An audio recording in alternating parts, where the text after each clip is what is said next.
thing. And we'll just talk. Yeah, that's cool. I haven't talked for a while. Yeah. Well, now that we're not doing these masks, I'll have time to. Actually, I need to download that and download that. What is it? The Call of Duty one. Oh, Warzone? Yeah, how's it been? It's kind of fun. The only thing is that with Warzone, they like take play styles and then they take them back off. Yeah, I saw they were putting on a new play style just recently. Yeah, they took the 3-person off and then everybody got all pissed off. So oh, what is it now? 4. They have quads now. Oh, okay. Because yeah, when you I didn't see your text yesterday until I was getting ready for bed. I was like, well, it's a 3-person game. How would I be able to play? And so okay, so that makes sense. They added quads yesterday. Oh, and just to let people know on the stream, we're just gonna talk maybe for about 5 minutes, just see who shows up. Make sure to leave a comment just so we know who's in the chat and everything and watching. Looks like we got a known Facebook user. I don't quite know who that is. Says hello. Hello kinda back creepy. To you. Kind of creepy. And then we got Nick who says yo. And I do have to ask you, Nick, that guy that you have as the character, that ape-looking thing, what is that? Can you tell me like what anime that's from? Because it kind of interests me. So, and it looks like we got the Facebook user yelling ha ha ha and everything. But we're just going to talk a little bit here before we get started. Hey, could you say something so I could adjust my volume so I can hear? Me? Yeah. Yeah. Okay. You still live? Okay, I'm still live. That's good.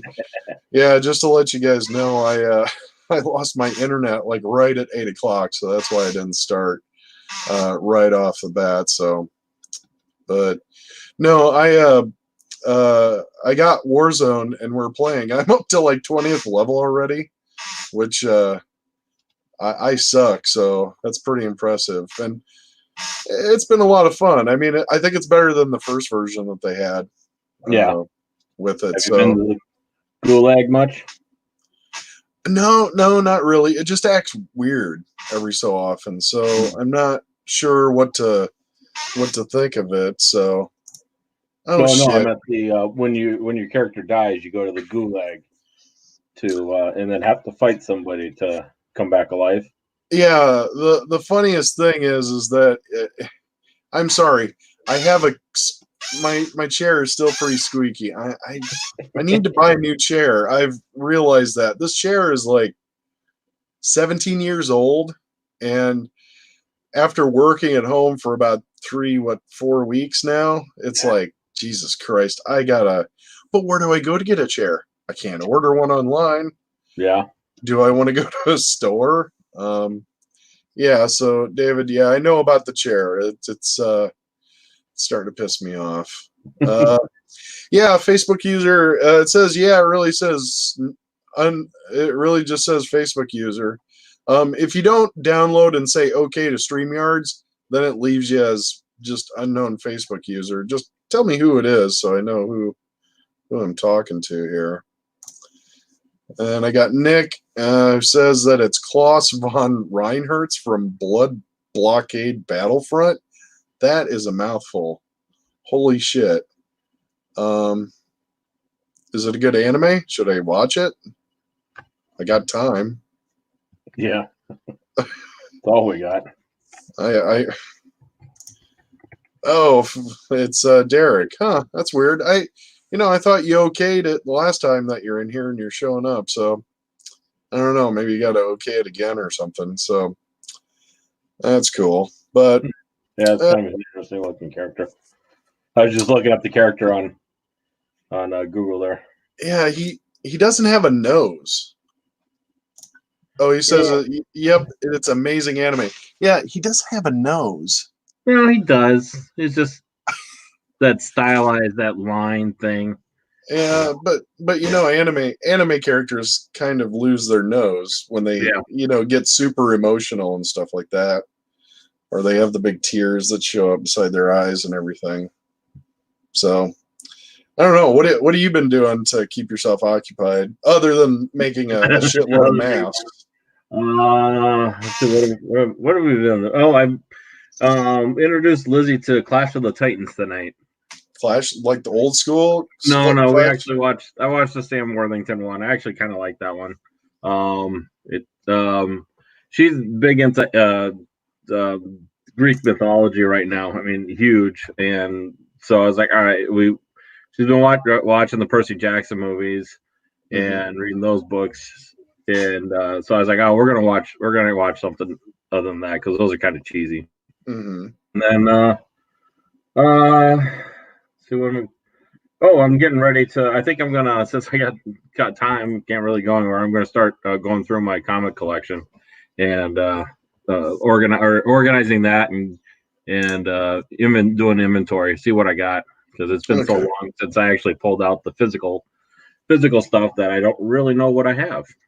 So is that kind of why you're asking, what kind of software I use to like take, keep track of my stuff? Yeah, because I know there's some stuff out there like you can, because I want to find something that you can do quick or easy inventory, like do a scan of the barcodes or whatnot, or the covers, and then it'll because I don't want to do a lot of typing, right? I mean that's what we have automation for.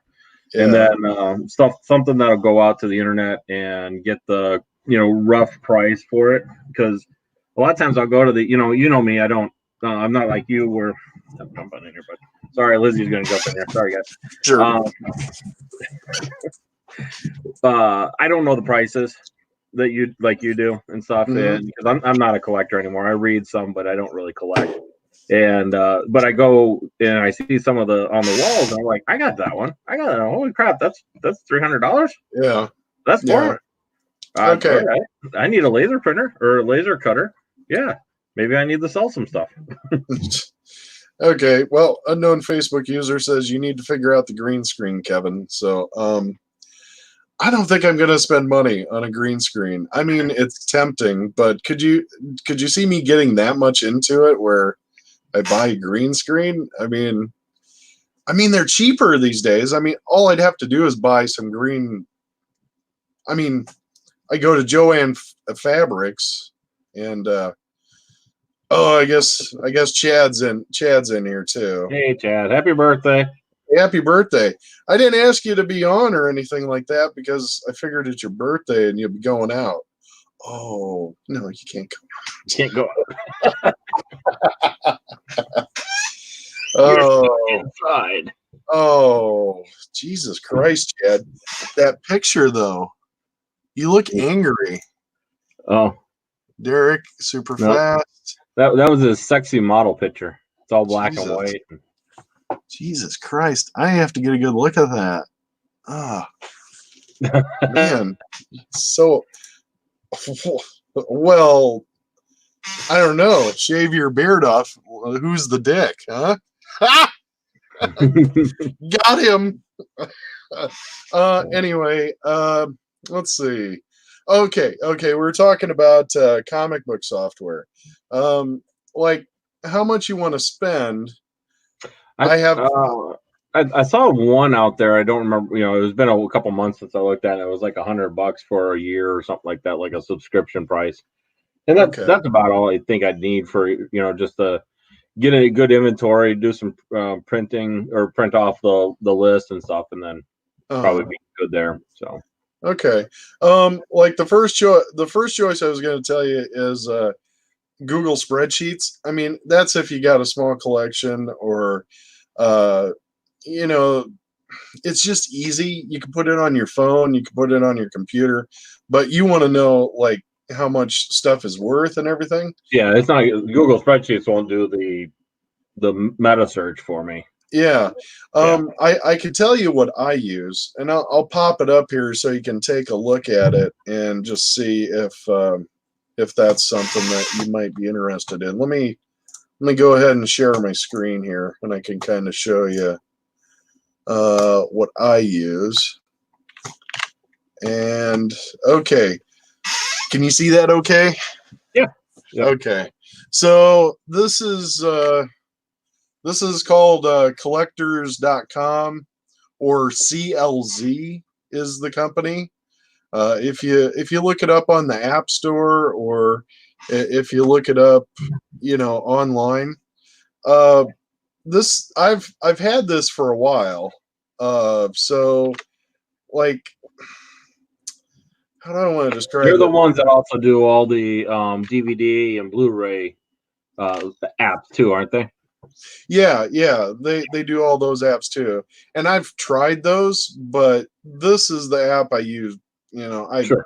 This is what I use mostly. And when I first started with using this, um, they had a really different pricing stream, or pricing. I almost said Scheme. scam. They had a pricing scheme that what it was is that you pay for. Let me get them quotes in the thing. You pay for the application, the software that you put on your computer, and then you get like the app for your phone for free. That's what it was like when I started it. And then what they always charge, like, you buy the version of CLZ, the desktop version, and then they would upgrade it, and usually the upgrades were like really small and very incremental, like they really didn't change a whole heck of a lot. So you could probably get away with like a year or two before you'd actually pay for it again. It was good for like a year or so. Now what they've done is that they've turned it into like a live service where you got to pay for it every year. Right. And the app on the phone used to be that the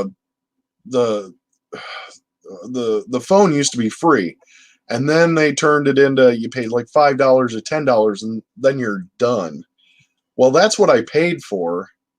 And then they turn that into a live service as well. So that's a yearly charge as well. So I mean, if you're just wanting to put all your comics in, and the nice thing is with your phone, you can just use the phone to scan the UPC codes. Okay. So you can like buzz through the different. You can kind of buzz through the different things pretty fast. So. Just so I could get some comments in here. Chad says that's pretty. Variant covers. Does it show variant covers? Oh shit! Do you want to see variant covers? Let me find Star Wars, and I'll show you how many goddamn variant covers that thing has. Let me get down to it here. Star Wars. Would it be volume 2? Yeah. So like, yeah. So you can add these, but take a look and let me see can you see the other? Can you see it? The what? Next, you can't see it. God damn it! Let me share my screen a little bit differently. Okay. And this'll look kind of weird for a second. Let's see. Okay, that's gonna look weird. Sorry. And Windows. Okay, do you see this little window that I'm showing you? Yeah. Okay. Yep. For some reason, the application wouldn't show it on StreamYards, but take a look. Take a look at this. 1A. These are all the variant covers. Look just at for this. that one. Just for that one issue. Yes. Oh, that's just crazy. Look at it go. Look at it go. That's just wrong. Look at it. That's a nice one. I like that cover. If you want to know what's wrong with the comic book industry right now, that's it. It's crap like this, because how many of these do you think are stuck in comic stores bins? I mean, this comic, yeah, it sold like 1 million copies, but yeah, look at it. It got down to 1Z, and they were also doing like, like CB, CC, CD, CE, CF, CG. So it's not there's, I mean, it's not like there's like 50 of them. I mean, there's tons of them. It's crazy. Yeah, that's what's wrong. Yeah, I don't think. Oh God, I don't know. That doesn't seem like. I don't know. That's not. Let's see. Let me get some comments in here real cool. Super fast tortoise CubeTutor.com is Magic's version of this. Yeah, I figure Magic has. God, I can't imagine. You know how many Magic cards must be out there? Holy shit. I Could you found some of imagine? my brother's old ones. So I was going through all these old collector cards, and I found some old Magic cards. I was like, oh, maybe I got some rare ones. No, they were all 5-cent ones. Oh, you know what's funny is since I work at home now, for exercise I just take a walk during my breaks and my lunch and everything. And yesterday I walked outside and there was a Magic card just sitting on the ground.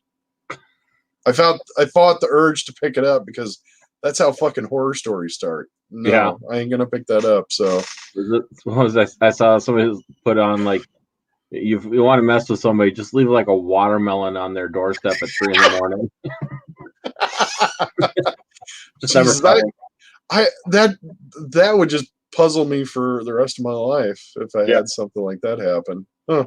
Well, speaking of that, like one night I was laying downstairs in my bed and I heard stairs like at the door and the door opening. I was like, oh crap, somebody's breaking in.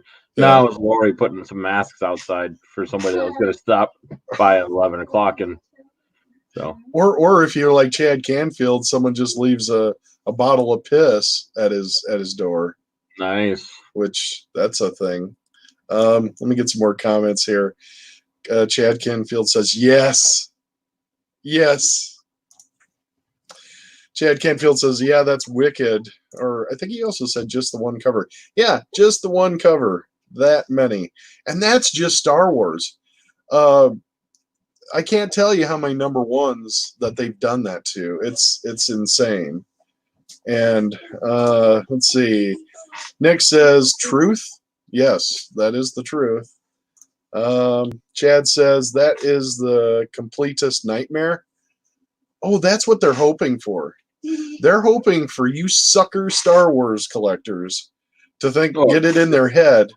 Just anybody with that I got to complete it compulsion, this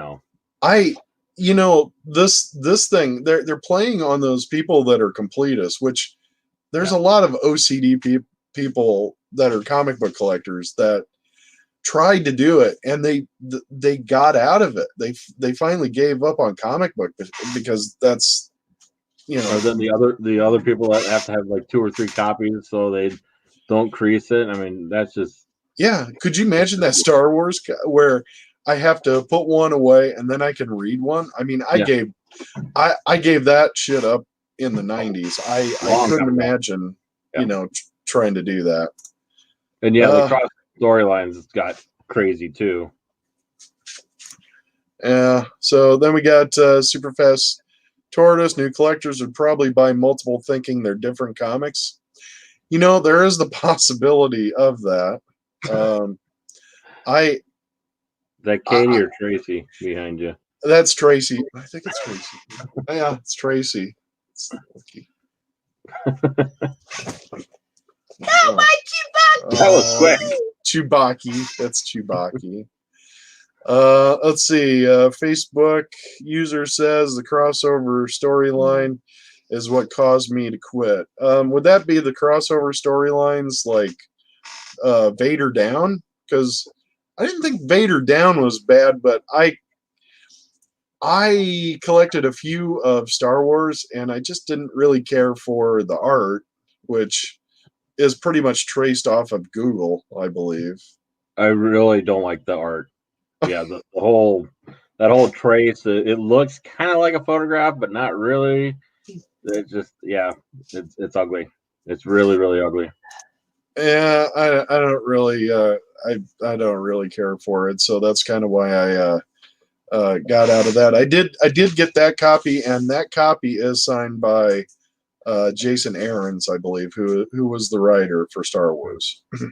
So he's the guy that came to the Cedar Rapids Comic Book Con, the last one that they had. Okay. So he was like the biggest name they had there. So I got him to sign that one. Yeah. So let me go back to this here. So basically, it's kind of neat. This program just kind of, you can see off to the side here, it lists like how many issues I have in the different volumes. What's nice is that I don't have to worry about what volume is what. I mean, you can see that Amazing Spider-Man. What's really terrible is like with Amazing Spider-Man, volume 2, it started renumbering, starting from 1 again. And then partway through, it decided, oh, we're going to go back to the old numbering. So it jumps back up to like, I think the X-Men did something similar too. And that has happened with so many different books here that at least this program will take care of that and figure it all out. Now, I will warn you that it doesn't quite work on the older UPCs. Okay. So it works kind of on like it kind of works on the newer UPCs, probably the last 5 years or so, pretty good.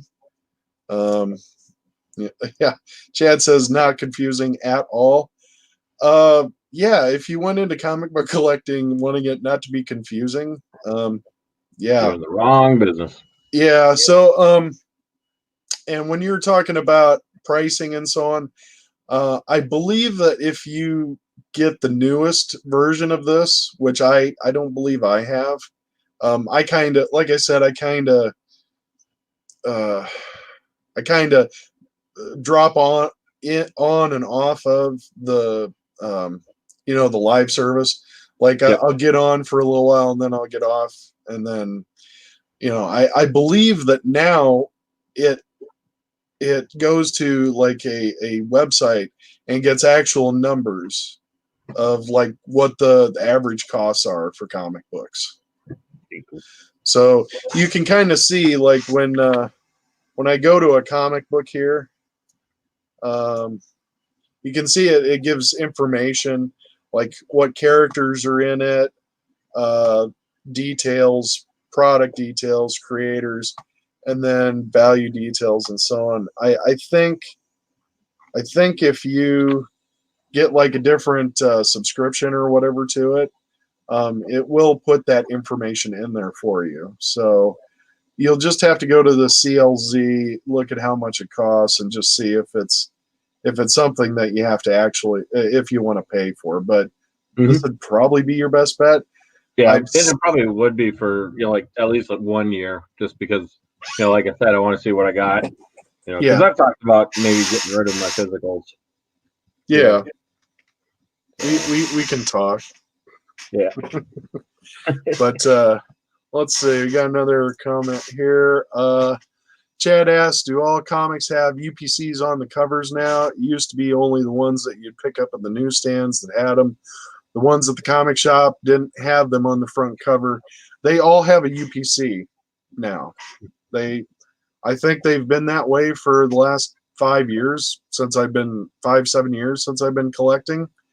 They don't necessarily put them like on the front. Like if you buy image books, more often than not, they'll be on the back of the comic book, which kind of makes it suck. Here, let me grab something real quick. I'll show you. I would think that'd be kind of nice, though.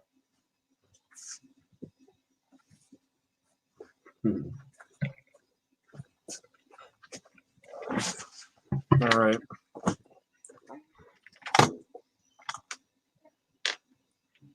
Okay, pull this back. Okay.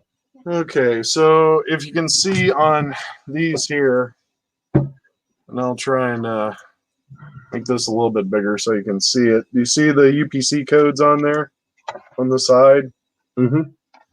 Yeah, so that's kind of what they do. They just put a small little UPC on it, and if it's a DC, if it's a DC one, like a black label one or one of the more expensive ones, they'll put it on the back. But there should always be a UPC number on them, and I think that's just for retailers and everything right now. It just all of their systems kind of use that to track product and everything. So maybe not a big deal back in the 90s, but now everybody has computer systems and track that stuff. Yeah. Let's see. We got Riblets Gaming. Kevin, have you ever thought about doing a comic book mystery box opening? This is Casey, by the way. Do a comic book mystery box opening. Well, on my YouTube channel, I used to do openings of my monthly comics, but I really don't like buying mystery boxes because I like to know what I'm getting. I mean, mystery boxes, unless there's something like when you go to conventions, sometimes like an artist will give you autograph boxes, like with signed comics. Like Paul bought one of those mystery boxes, and I think he got a signed Stan Lee in it. Oh, nice. Now, I mean, it was a pricey mystery box, but I think he got a signed Stan Lee, I believe. So, yeah. Let's see. Chad says if it's on the back, it's acceptable, but on the front cover, it kind of ruins the art for me. DC is one that has changed their comic books a bit. Like, they now sell 2 versions of every comic, more or less. They sell the A cover, and then which is like the normal cover that you see, and then the B cover is usually they get some hot artist or some better artist to do like not a virgin cover that doesn't have any trade dress on it, but it is more of a just a nice shot of Batman or something that you might see on like a poster or something like that. So and then Marvel, shit, I don't know what Marvel does anymore. I mean, Marvel, if they reprint their books, they don't even commission like a person to draw a new cover or like change the color on the cover. All they do is they take like a panel out of the inside of the comic book, blow it up, and then put that as the cover. And they've done that a lot with like Incredible Hulk and their reprints, or Immortal Hulk and their reprints, since it was so hot, and they were crap. They look like crap. Not even trying. No, not even trying. I mean, and it's just money grab as far as I'm concerned. And then Chad goes, "Ah, yes." And then Chad then says, "Back in the day, back in the day, I used to know. Back in the day, we used to put some pretty good stuff in the grab bags at the comic book shop. Sometimes not so much. Sometimes we screwed people. What? No. Grab bags. What do you think of grab bags? It's not like a mystery box. It's kind of a mystery box. I mean, I'm kind of like you. I like to know what I'm buying. Yeah, I mean, comic books are so expensive right now that if I'm going to throw down $20 on a stack of crap that you couldn't get rid of, Jesus, that doesn't sound like that doesn't sound much fun. I got limited space anymore for the stuff I buy, so I want to make sure it's stuff I want, and I don't like just throwing things away or whatever. Yeah. So yeah, I don't do a lot of those. I mean, I remember going to the conventions with you, and they'd have the wall or a whole wall made up of those mystery boxes. That was the first year. That was the first year that they did those mystery boxes. And do you remember those guys that didn't want to get left behind? And they went out to a store, bought a bunch of grocery bags, and just had a wall of grocery bags. Yep. Because, oh my God, I can't, these mystery boxes, we can't. No, it was a hot thing. Everybody, I mean, it was like watching lemmings go, mystery box. I gotta have one. And people are. I mean, you just sit back and watch, social media or just the group following everybody, and it's just crazy. Well, So. the thing is like, is this like lottery tickets where they post, where they actually post what do you want? Did you even hear me? No, I didn't hear you because I'm doing a stream. I need I'm a on a red light out. stream. I need a red light outside your door.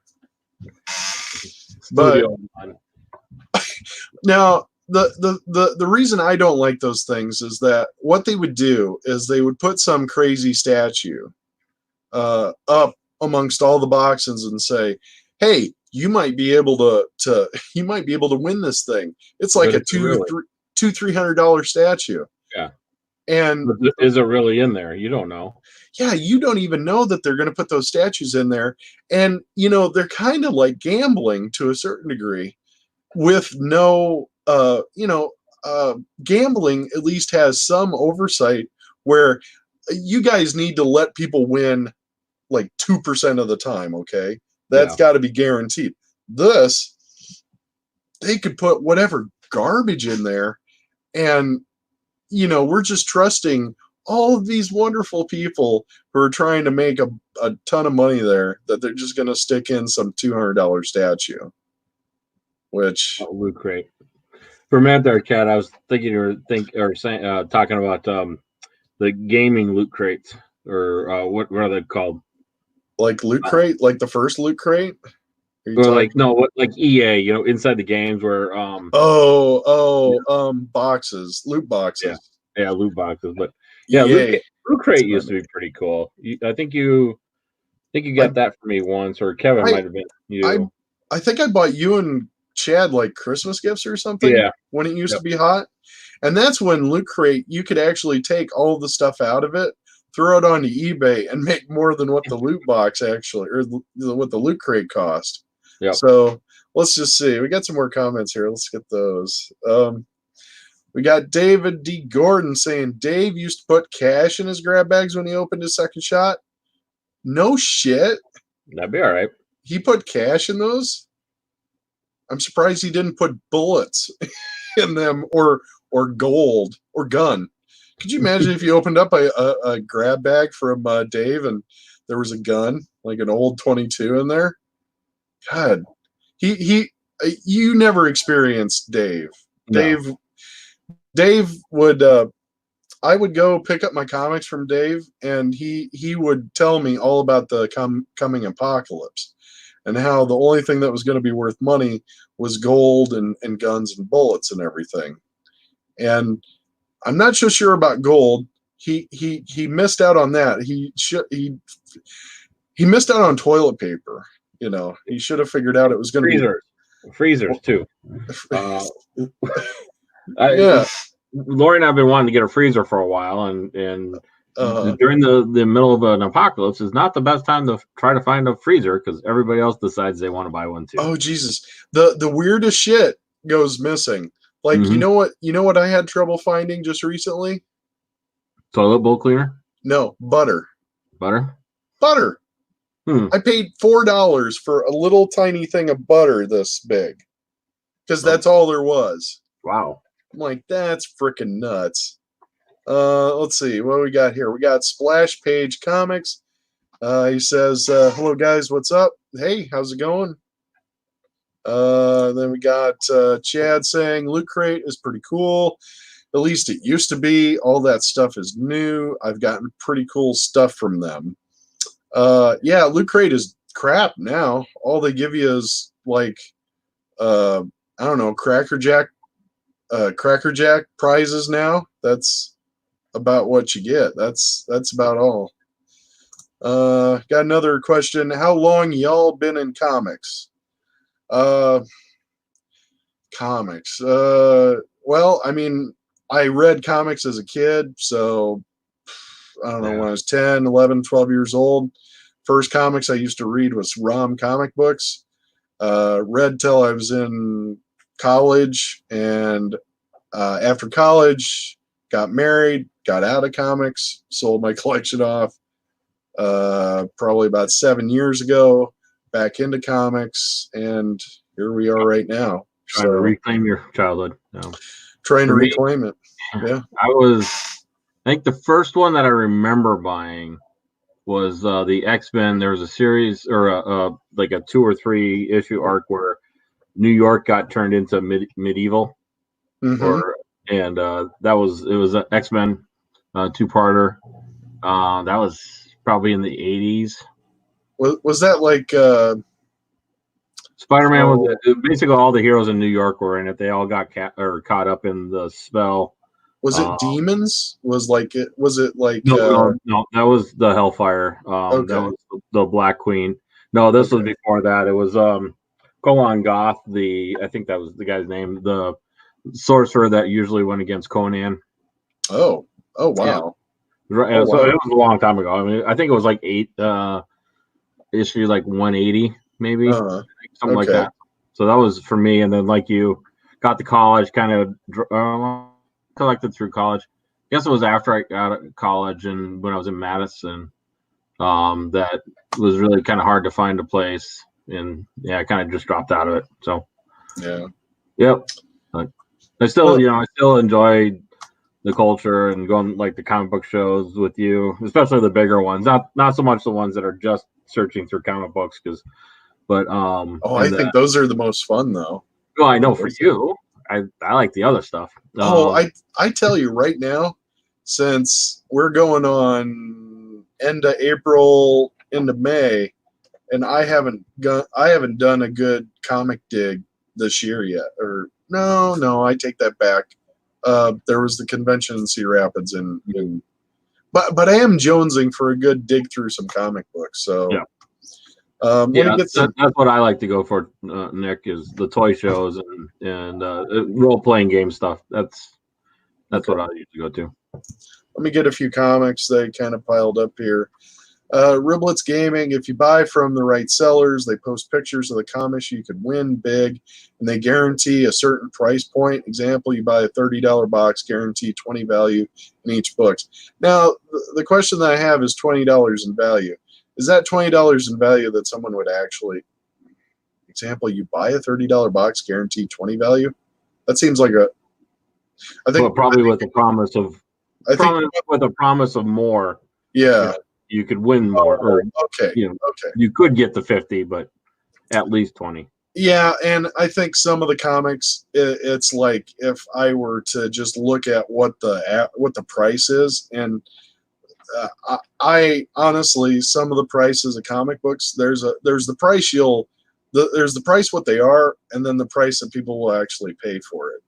Like when I go at a comic book convention, the price that I see on the comic book up on the wall, that's not necessarily going to be the price that I pay for, because I usually go with cash. So usually people take it down a little bit if I'm paying cash for it. So at least, I kind of do that. David D. Gordon says, did he show you his Glock? Why, no. I don't think, no, Dave did not show me his Glock. If he showed me his Glock, I don't think I'd be a comic book collector. I probably would have ran out of his store being a kid. So, wow. Wow. Did he just wear his Glock at the shop? Please leave that comment for you. I really want to know. I went to his store enough times that I've never seen his gun, I don't believe. I heard about him quite a bit. Let's see. Just sent a pic to Facebook of a Loot Crate exclusive. If you want it, you can have it. Okay, I'll take a look at it here in a second. Let's see. Unknown Facebook user. First comic was Spider-Man 49. Holy shit. That's nice. I wonder, what is Spider-Man? I wonder what Amazing Spider-Man 49 looks like. Yeah. Let's take a look.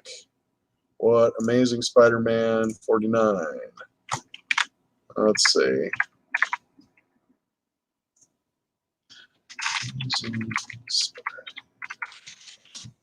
49 was it?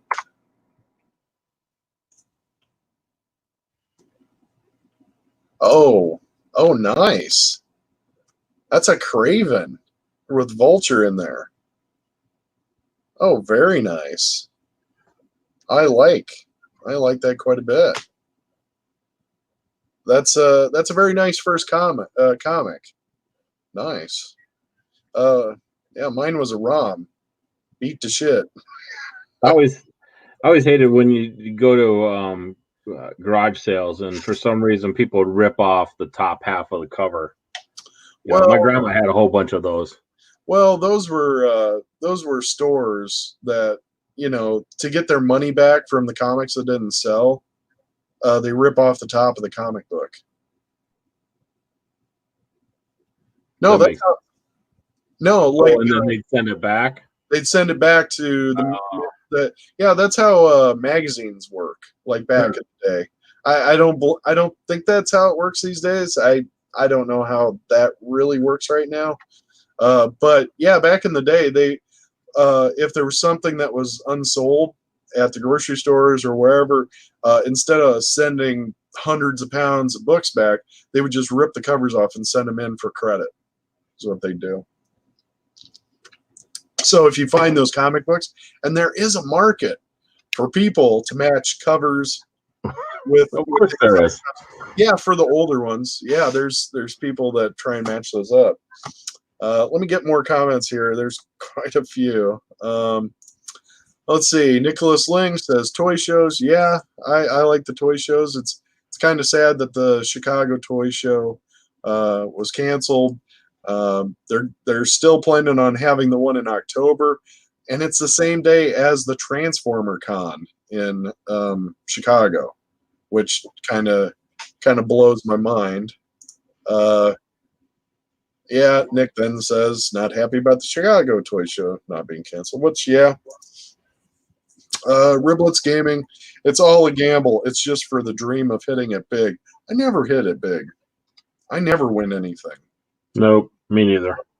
So, I mean, God, some of the people that would open up those mystery boxes, I swear to God, I'd see people open it up and they'd just be pulling just crap out of there. So it's like some of those were dropping $20-$40 on those things. And it just felt like people are like wasting money, which, let's see.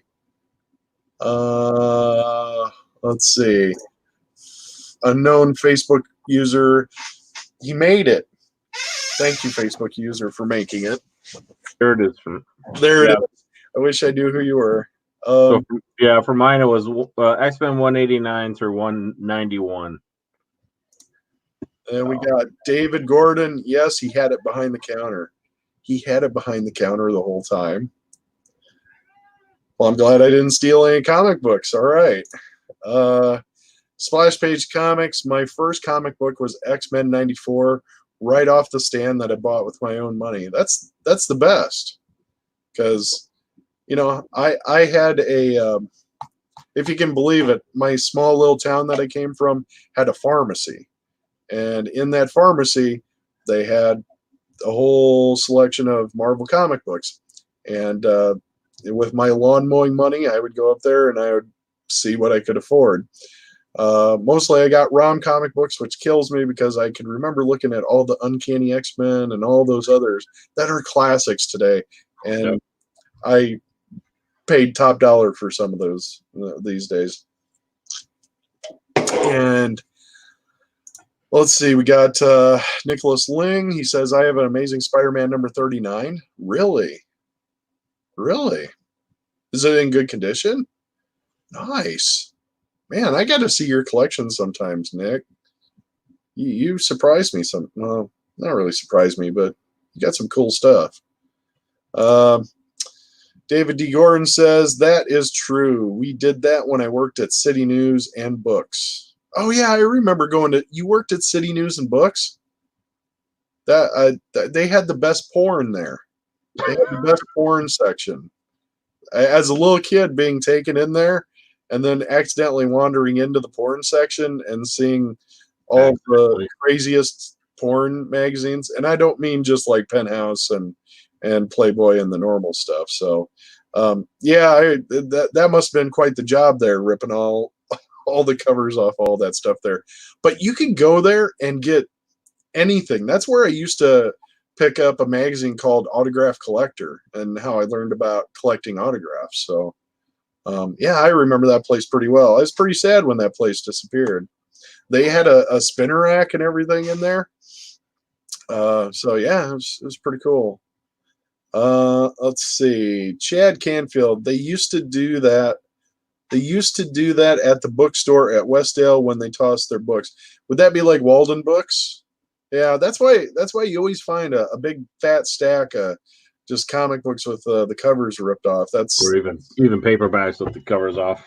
Yeah, they're supposed to throw those away, but somebody has a kid at home and they're like, oh, I'll just give them to my kid, whatever. And let's see, Splash Page Comics. It's called Marring Comic Books when you replace a cover. Yeah. But if you care about the comic book and I guess I'm not against it, but I understand that if you ever get the thing graded, that it would never be worth what it would be if it wasn't done. So I get that, because you'd probably have to play with the staples and stuff like that, and I get that. But yeah, that's interesting. Facebook user, yep, pharmacy would do that. They give us kids the coverless books, of course, and they were 12 cents back then. They'd still charge you for the goddamn comic books. Holy shit. They were ripping off the publisher back then. They're still getting money out of those things. Oh man, I always would get those things for free if I ever came across those. Let's see. We got That's Me, Jason. Oh, here, wait a second. I'm missing some comments here. Oh, let me get it back.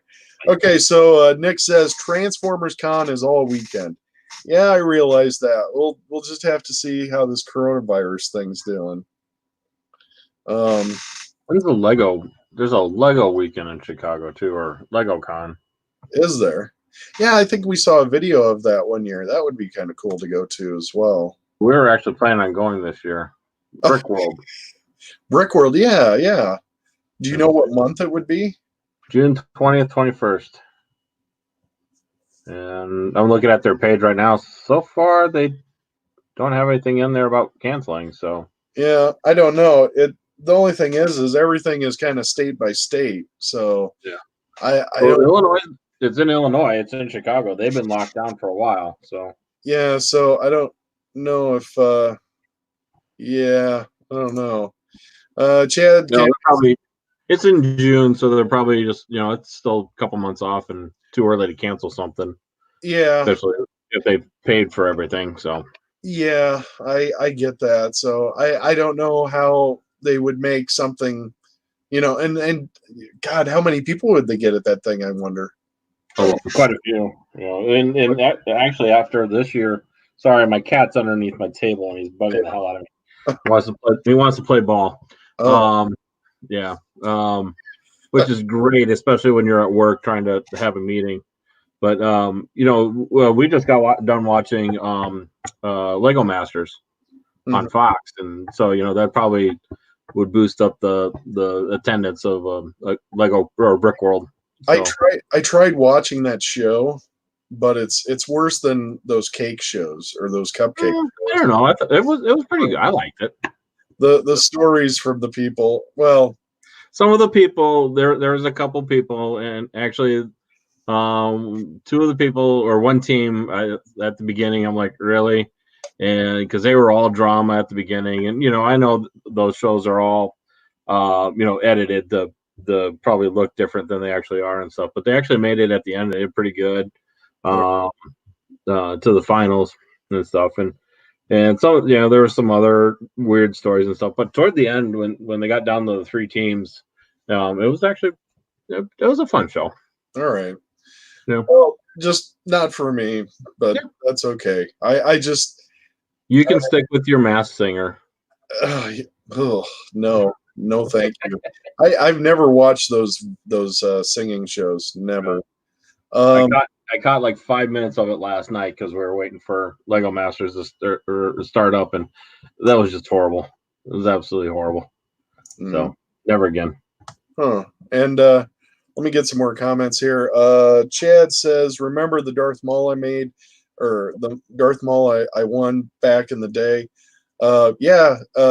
He put in tickets to win this Darth Maul at a Walgreens, and you had to eat like a bag of chips and a pop. So he went there like every day and ate a bag of pop, or ate a bag of chips and pop.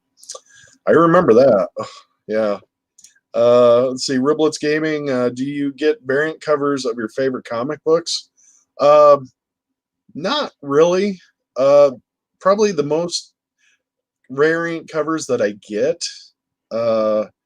are going to be probably at conventions, because they're a little more collectible and a little more interesting, I guess. That doesn't mean that I don't see a cover here and there when I'm ordering my comic books, that I don't say, oh, that's kind of cool. Like DC offers 2 versions of their cover, every cover that comes out. So I mean, it's a variant, but you can easily order it. It's not like Marvel comic books where, they have a variant comic that's like $10, then a variant comic that's 25 or 50 or whatever, and it's based off of, the comic book shop only gets it if they buy X amount of product to get it, so that it costs that much. Which I never quite got into those. I don't know. The price goes up on those and then it dives down. So if you look around for them, maybe 3 months or so after that, unless it's a really cool one, it doesn't really do much. I don't think. Do you think the value of comics is going to go up or down if the whole industry crashes here? That's a good question. Like, I want to know because I'm an investor right now. Well, the thing is like I had somebody who I had somebody who works at conventions said that, oh, they're seeing comic books go down 10% or so, for what people are selling them for. And I thought, well, maybe people are, going to start selling off their collections because, they got to free up money, because there's a lot of people that consider comic books an investment these days, especially like the older ones. And, if you're having a pandemic and you need some cash, well, you're going to sell off that sort of stuff. But, I've been looking for certain comic books on eBay, and I really haven't been seeing like great prices on things. Now, if there's someone out there that has seen something, tell me. But for the comic books that I've been looking for, and, I kind of have a list of comic books that I kind of look at conventions and everything. And I just haven't found them at any price better than what they are. So if they thought there was going to be a big sell-off, I haven't been seeing it right now. So anyway, Jason, he made it, which I'm glad Jason made it. I was worried about him because he sent a comment in there. Hopefully Jason's still in here so I can show this to him. He was talking about comic book bags, and getting all wrinkly and stuff like that. I don't know what to tell you with that, because I've found that some bags are good or bad. They could be the same brand, and I don't know if they're just a bad batch or whatever, and they just look like crap after a while. Are you talking about like the actual plastic starts wrinkling, like just standing up straight? You got it stored correctly, and it just starts warping a little bit. Well, it kind of gets like the plastic can get all wrinkly and look like crap. So if you pull it out, it looks, I don't know, Jason, do you keep it somewhere where the temperature is about the same all the time? Like you're not putting it out in your garage or somewhere where hot, cold or something like that. That could answer that question. But I did want to show you something. I know you can't put your comics, all of your comics in these, but one thing that I've started to use is, let me just make this a little bit bigger here. Maybe a little bit bigger. Maybe, yes. And then make him smaller. That's a good size for me. And then we got these My Lights. If you go on to, I believe, eBay and you buy from people that buy huge amounts of these, you can probably get these for like a decent amount. And these you don't have to replace. They always look really nice. They look really shiny. Comic books look great in these things. Then you get like a little thicker board with it and everything. Yeah, they're more expensive, but maybe buy a pack of these, try them out, see what you think.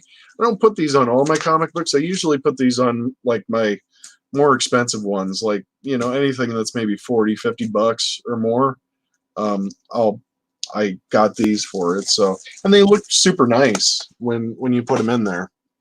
So, as for the rest of the bags that you have, God, I remember just recently, you know, a lot of these companies are trying to like virtue signal and say how great they are for the economy or comic book dealers or whatever. And it was like BCW, who sell their own bags and everything, and they're offering comic book shops like 45, 60-day terms on their bags, you know, to help comic book shops out. And they just got roasted. They just got utterly roasted by the comic books, or the people and the people that have the shops, because they're like, I can't even get comic books. What the hell do I need comic book bags for?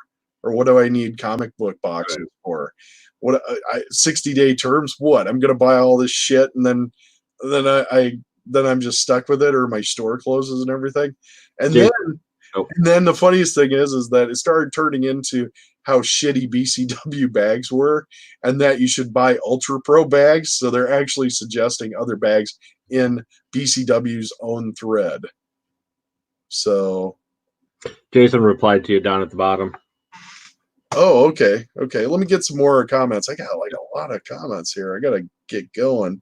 I wonder why it's not showing my name. I don't know. Maybe you have to keep saying okay to Streamlab, or StreamYard. You have to okay StreamYard, and then your name will pop up on Facebook. You just gotta okay it. That's kind of the deal with that. Nick gives a big lol. Let's see. I think. Oh man, I got a lot of comments here I got to get on. Facebook user lol. I still miss that shop on 3rd Street. The bookshop was cool. Yeah. Hey Jason, I totally missed that third Street shop. That would have been the shop with the guy with the Glock and everything. So talking about bullets and gold.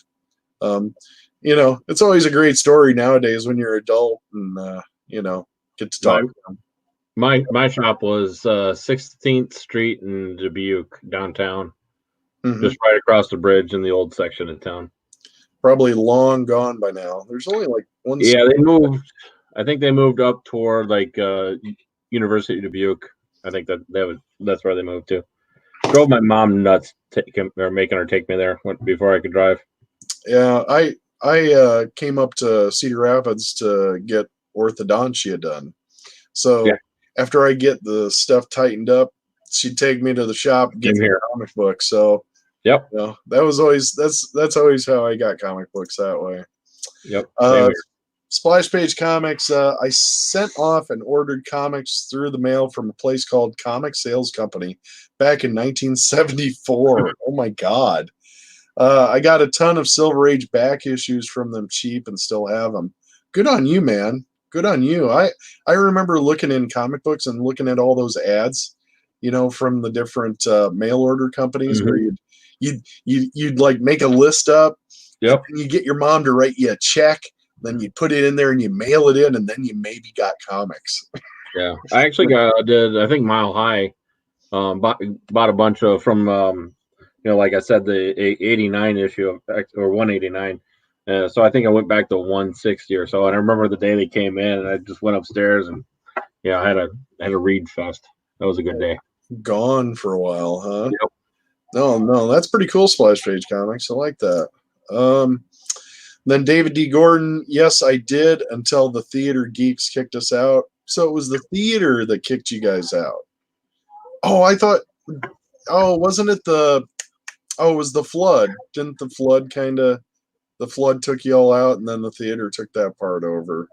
So, yeah, they took over the store used to be right by the theater. Is that the lounge place now, or well, where they have the lounge?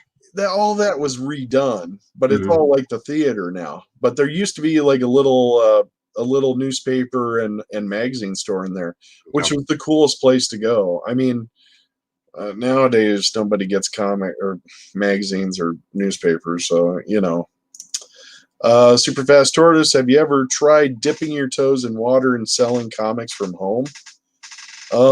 I don't sell comic books really. I mean, other than I might find the rare comic book here and there that is priced wrong, and then I'll just flip it on eBay and then turn around and just put that right into another comic book. I do sell comics from home here and there, but I will tell you one thing that happened to me the last couple days, which people might want to keep in mind. So, like, I sell and buy comic books, and then I just kind of leave the money in a PayPal account so I can buy and sell or take it out and go to a convention or something like that. So I got like, maybe $200-300 in PayPal right now. So I went to go try and just take it out right now because I thought, I probably should get all my money in order and get it taken out and put it all together, or put it somewhere. And when I went into my account, they had tried to turn my account into a business account, and I fixed that, turned it back into a personal. I was like, I don't understand why you're trying to make me a business account. And I tried to pull out my money, and keep in mind, I've had a PayPal account since they first started with like eBay. So this is probably back in the 90s. Is that when PayPal started? Like mid 90s or something? I'm a late comer to PayPal, so I don't know. Okay, I mean, I started, I started on eBay back in the day when I'd write a check, or something like that. But as soon as PayPal came around, I signed up for it, and I had my checking account on it, and I've had the same checking account on it for like forever. And they took my checking account off, so I couldn't transfer money out of my PayPal back into my regular checking account. So I was like, well, shit, I wonder. So then I tried to add it online, my account back on, wouldn't let me do it. I was like, that's kind of weird. So I tried to email them. Well, you can't email them anymore. Okay, so I tried to call them. You can't call them anymore now because of the coronavirus. Then I used their messaging system. Man, it was kind of a pain in the ass to try and get it sorted out. So it took like a couple days for them to like put my information back on. So yeah, if you're doing transactions through PayPal right now and maybe holding a lot of money, make sure that stuff is all, yeah, you might want to check that out, make sure it's all working, because if you're needing that money, like if you need to like pull that stuff out to pay a bill or pay rent or mortgage or something like that, I'm kind of wondering if they aren't doing this sort of crap just to make it harder for you to pull your money out, which that sounds about right. So, and it's just so hard to get a hold of them and everything. So I don't know what to say to that. Let me get more comments. I got more stuff. Facebook user, yep, that's a huge problem. Stores still selling the coverless books. I don't know. It depends. If you're a poor kid, what do you do? If you just want to read some stuff. Then we got Facebook user. This is Dylan DeFord. How are you guys? Hey, Dylan DeFord. We're doing good. We're having fun. Right? Staying healthy. All right. Still healthy. Yep. Yeah. Facebook user. A lot of people are broke. So I think many people are pulling back selling. I've noticed less of what I'm looking for on eBay lately. What I kind of think happened to a certain degree is when comic book shops first got told that they can't have their shops open. I think they went to curbside, so they're you could call up and order your comics and then just get them. They just hand them to you out the door or whatever. And I think some states are not even letting them do curbside. Not necessarily that's what they're doing in Iowa here. I think I don't think Alter Ego here in town is open, but you could still go up to like Waterloo or Cedar Falls and go to the core, and they still do curbside for you if you want to. But I think that after curbside, a lot of stores tried to start selling stuff on eBay, and I think they didn't have as much luck as they wanted to, or they all were selling the stuff for the same price, so they weren't getting people selling it as well. So people are just kind of pulling back from that. And right now, I'm not seeing any deals out there right now, so I don't know. Are people fine? Are they not? I don't know.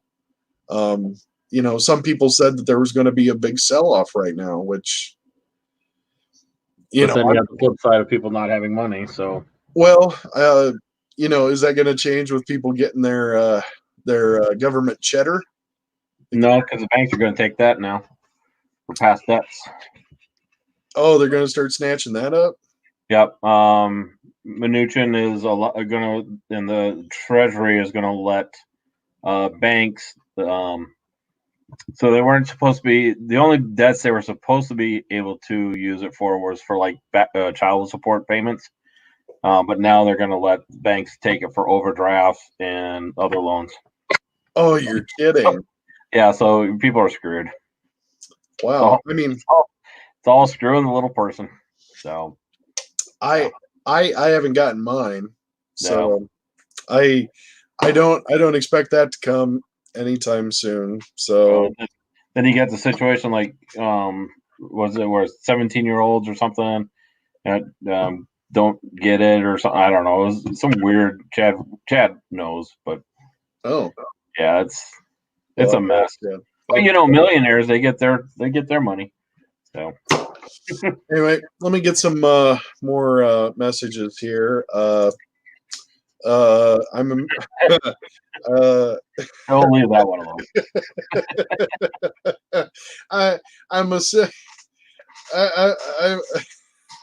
I'm imagining that Zbornik talking about his wrinkly bag, and I will have nothing about his wrinkly bag. I'm taking his wrinkly bag off. No wrinkly bag talk here. Wrinkly bags caused by humidity and temp change. I don't want to hear about your wrinkly bag. Have you ever heard of powdering your wrinkly bag? I don't know. Nothing?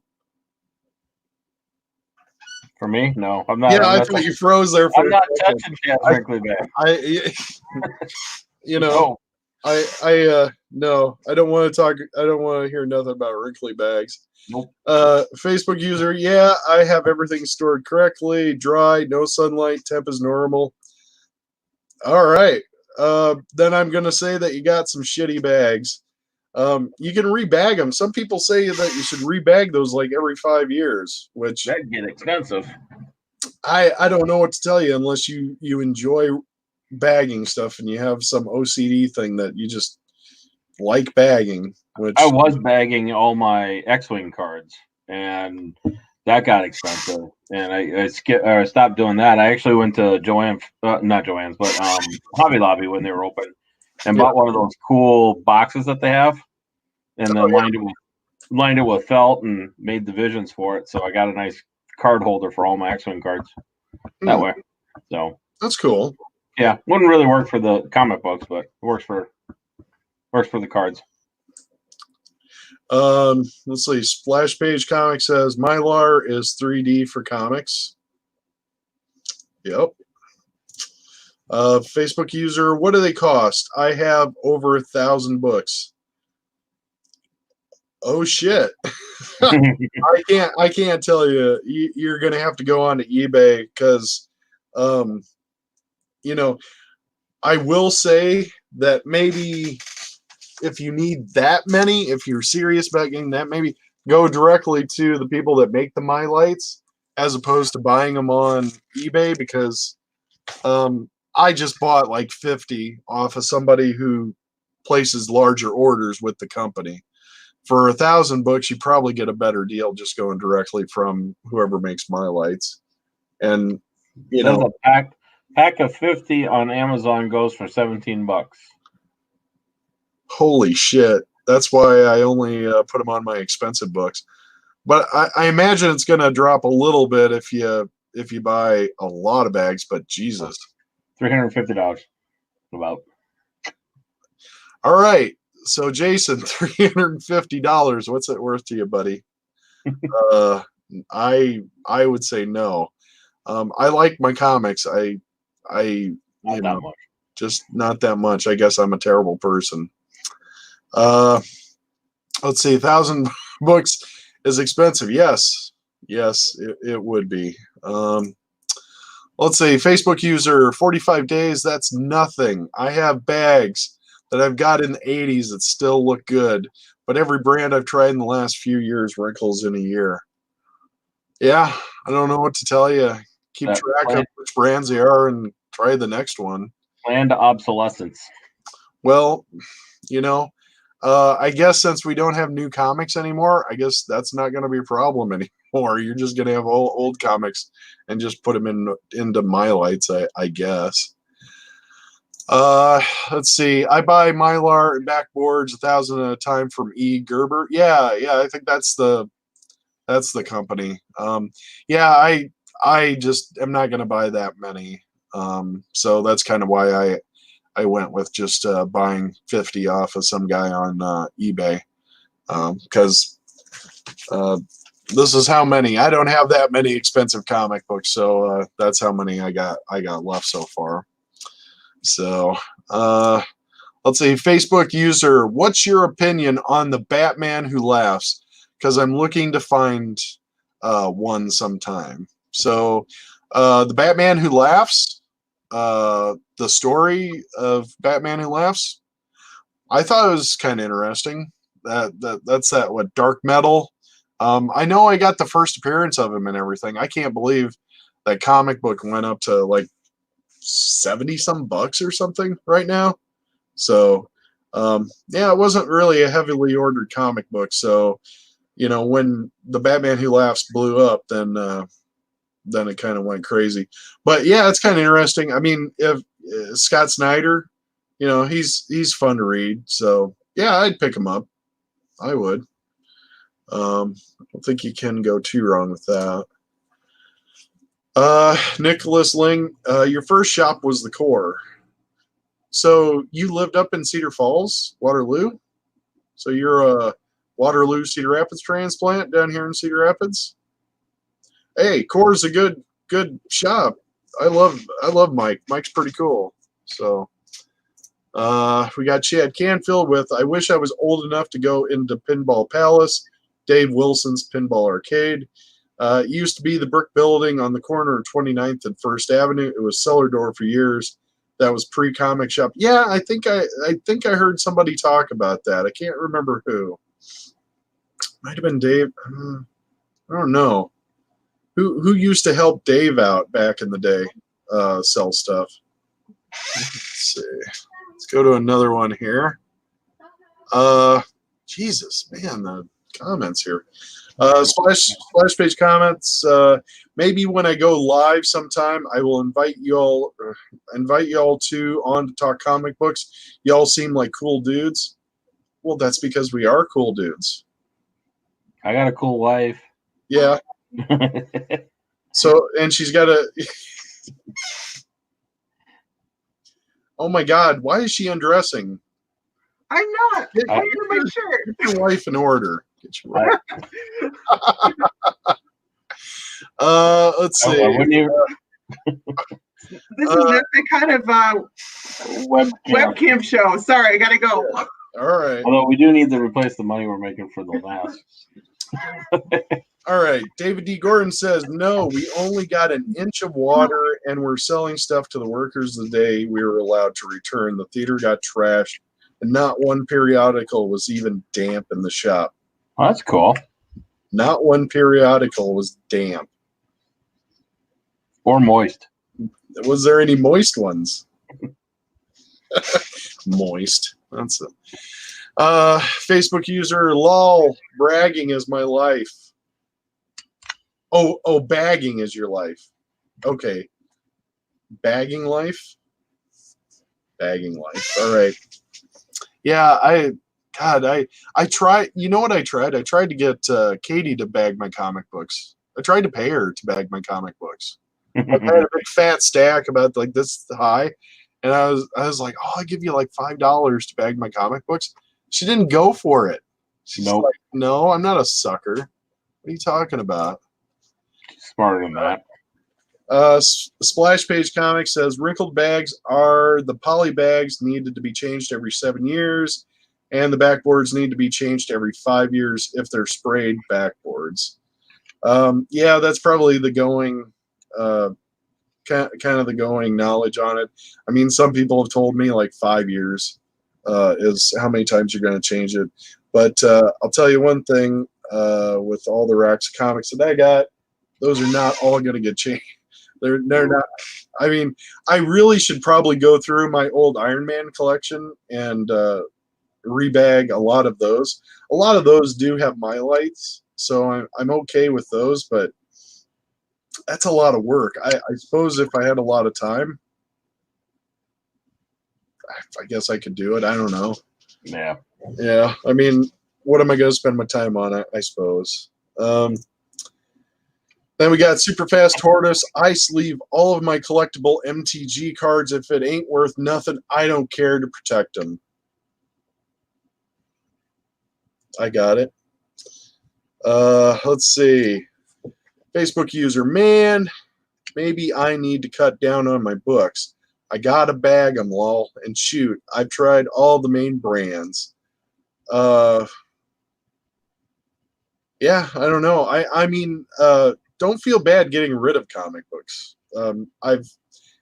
I kind of got beyond that, whereas like, you know, there's some comics I'm just not gonna read. I don't care. If it's not giving you joy, get rid of it. Yeah, I mean, I'll sell it to somebody, take that money, put it into something else I want even more. You know, usually I kind of go, I get rid of newer comics and then sell them for older comics. That's kind of the direction I try and go. But, you know, whatever works for you. Nick said, no, I drove from Manchester. That's one way. You're from Manchester. Okay, cool. Let's see. I agree. Mike and the Core is amazing. Also, that comic shop downtown near the Flying Weenie, I used to drive from Waterloo to get Star Wars wide vision cards. Wow. Wide vision cards. That would have been what, the 90s? The 90s? Probably. So. That would have been the prequels, right? That's what I'm assuming. I think so. Let's see. You got a Facebook user that likes your wife's shirt. Be kind. Oh, you're going to have to tell her. You better go run up and tell her right now. No, she's probably already asleep. All right. Dave Arnold. Yeah, Dave. Yeah. Let's see. Facebook user, what? I heard the word moist. Yes. I did hear the word moist. David Gordon, only the ones in the adult books. Yeah, that's what I was going for. That's what I was saying. You know what I'm talking about. Facebook user, change every 7 years. I have to change less. They ripple like crazy. I just like the bags that don't wrinkle and cost crazy dollars. Yeah, I mean, there's sometimes I look like if I'm going through my comic books and I'll get one from like the 80s or 90s, and it's like I'm like it's the thickness on it is like so thick. I'm like, how were comic books like this thick?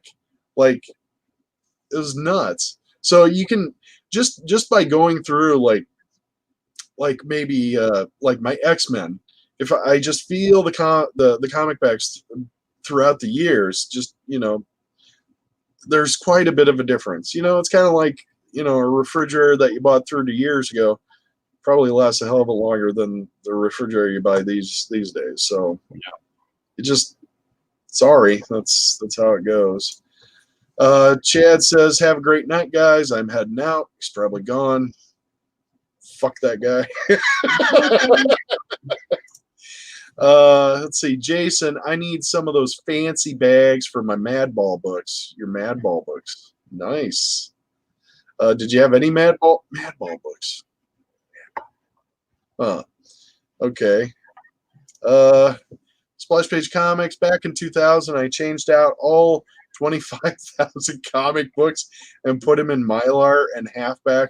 Took me 1.5 years to get done. I will never put anything in a poly again. That's crazy. That is dedication. That is dedication. I don't think I could do that. That's I would hate my life at that point. I don't think I could. Unless, man, I'd have to sucker somebody into doing that for me if I could find somebody. Jason, they bring me joy. My problem is all about the art, so too much I appreciate. Doesn't mean that you don't have it up here. I mean, doesn't mean it's not up here. You can appreciate and remember it, so it's okay. It's okay to let go. Facebook user, I need to start hating stuff more. No, you don't need to hate. Fuck. Yeah, F that guy. F Chad too. Good night. Everybody. Happy birthday, Chad. So it's Chad's birthday today. He just reached 50 years old. Please, 50 years old. Please wish him a happy 50th birthday. He'll love that. That was me, Chad Canfield. Jason, all the love. Yep. Impressive, Jason. The cost to upgrade bags to that huge level. Yeah. I mean, yeah, and the time. I mean, if it depends on what your collection is. I mean, if you got a bunch of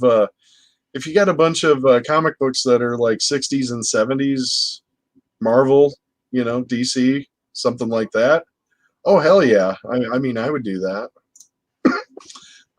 Let's see. Jason says, "Lol, 50 years old, 47, Dick. I really am leaving. Well, then leave. Bye. I didn't say stay. Bye." Well, now it's been about almost an hour and a half. I do have some other topics if you want to go through them. If you're kind of interested. One thing is, you got mad at me or got after me for telling you some books I was reading. That so I found one. I think it's a French company, Soliel, Soliel or something like that. But they do this. There's a elves book, dwarves, mages, I think, and I don't remember the other one. And it's kind of a loosely interweaved story. Art is really nice on it and stuff, but so I've been reading those. I get those digitally. And those are what country you said? I think they're French, but the books are actually in English. The company's a French company. I heard something about a comic book that a Conan, like Conan dropped out. Like you can actually make a Conan book and not get sued, supposedly. Oh. In certain countries. So I think there's like a French book or something that is a Conan book. That's cool. I don't remember what it's called. I saw it on like a YouTube video. So here's the link to one of them. How do How do I post something in here? Let me. Okay, so if you look at the bottom of your screen, it says share screen. Yeah. You click Here, on that. I'll just send you the private or in the private chat. Oh, okay. Send me the link and I'll do it there. I'll go away, Lenovo. So I have 30 minutes of battery life. There's just a link to the elves book, but that'll. Okay. Well, let me get into the private chat here. Grab that. Let's see.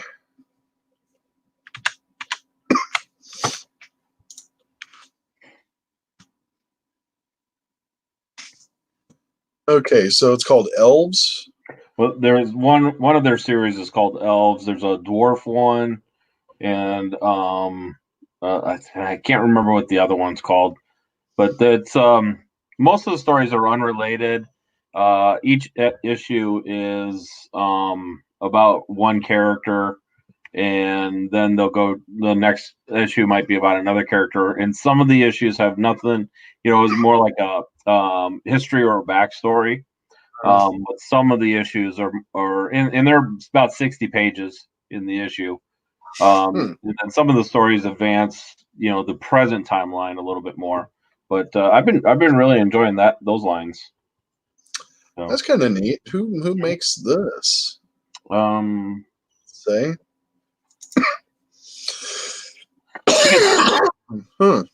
Yeah, I'll get you the publisher. Okay. Can I click on the publisher? Oh, maybe. Yeah, I'm sure you can somewhere. I don't want to subscribe. Yeah, no. I don't see it. That's okay. Yeah. That's kind of neat. Mm-hmm. The artwork looks kind of interesting. How's the artwork's beautiful? Every issue is just beautiful. So, I mean, it really gives you that vibe of like the old D&D books and stuff. Mm-hmm. Yep, very much so. Let's see. Let me get a few comments out here just so I don't forget about them. Let's see. Splice Page Comics. I am a Marvel only run collector. That's cool. I could usually only get Marvel comics in my town through the pharmacy. For whatever reason, I think they were only Marvel. So, Facebook user, I got a bunch of old Madball 90s Superman comics working on a full run of Star Comics. Star Comics? Like He-Man and Heathcliff and stuff like that? Wow. I run across that stuff every so often. If you're looking for something specific, let me know. Maybe I'll find something. G1 Transformers. I always love Transformers. I love G1. If you tell me Beast Wars, you're dead to me. Oh. I think I have 95% complete Transformers comic collection. Well, then I am jealous of you because I'm trying to work on my Transformers collection, which, kills me that I got rid of most of 95% Marvel, 95% IDW, or all? All of them? Oh my God, that'd be a hell of a collection if it was 95% of all. Like, if you start getting into the IDW ones, Jesus. Yeah, and that's one of those books that, I had the original 4-issue limited series, and those it's just beat the hell, and I feel terrible that it's beat the hell because, yeah, that was a nice set. Well loved. We'll just leave it at well loved. Facebook. I also have a complete run. That's Jason. Probably. I have a complete run of Dino Riders. Jesus, that is old school stuff. Lol. The Snap. Kevin. Yeah, I got you. Got him. I grew up on Beast Wars. I know. Sorry. I'm sorry. Sorry. Hey, like what you like. Yeah, like what you like. What do you care what I say? I'm just an asshole. So there's a lot of things I grew up on that I like that you're like, what the hell? Yeah. So let me take a look. I had some other things I kind of want to go through. Not I could probably go through them real quick here. Oh, I do want to get this one here. Let me get this shared so I don't forget. Got to move around a little bit. Let's get rid of that. So Facebook user Jason, yes, everything. IDW, Marvel, Transformers Collection, UK series. I really would like to see some UK series. I saw that on a YouTube about a guy just talking just about the UK comics. Those look dope. Just dope, man. I'd love to read through. Sorry. I was just saying impressive. Yeah, that's most impressive. But have reprints, even have the convention issued comics. So is there only issues that you can get at like the TF Con or whatever? Wow. Super Fast Tortoise, Calvin and Hobbes, Garfield comics, like those are my jam. Everybody loves Calvin and Hobbes. Yeah, the UK comics are cool. So the UK comics, those are a little more gritty, aren't they? Well, I mean, as gritty as, robots transforming and beating each other up. I mean, those look kind of interesting. Me too, bud, says Nick. Nick also say there I have the first appearance of the Wreckers. The Wreckers, cool. I could just barely remember some of that stuff. Yeah, there's some good YouTube videos out there about comics and stuff, and I only knew the Marvel, being that's what I kind of grew up with as a kid. But yeah. I saw the UK, and that probably interested me about the most, so I thought that was pretty cool. And okay, so there was a few things that I did want to go over a little bit. Let me get back in my screen here so I can show you something. Okay. I know probably people are sick of me talking about crowdfunded comics, but right now crowdfunded comics are probably the one thing that are going to survive and probably thrive a little bit more with the bigger companies down and not able to even get comics out to people. And I just wanted to kind of throw up one that I enjoyed, which is this guy, Ethan Van Sciver. He does a book called Cyberfrog. This is probably one of the big ones that I talked about, and kind of sold people. I do kind of have a caveat to crowdfunded comics right now after I do talk about this, but so Cyberfrog, he's this Ethan Van Sciver guy. He's a DC artist, and you can kind of see from some of his artwork here that he does really like detailed work.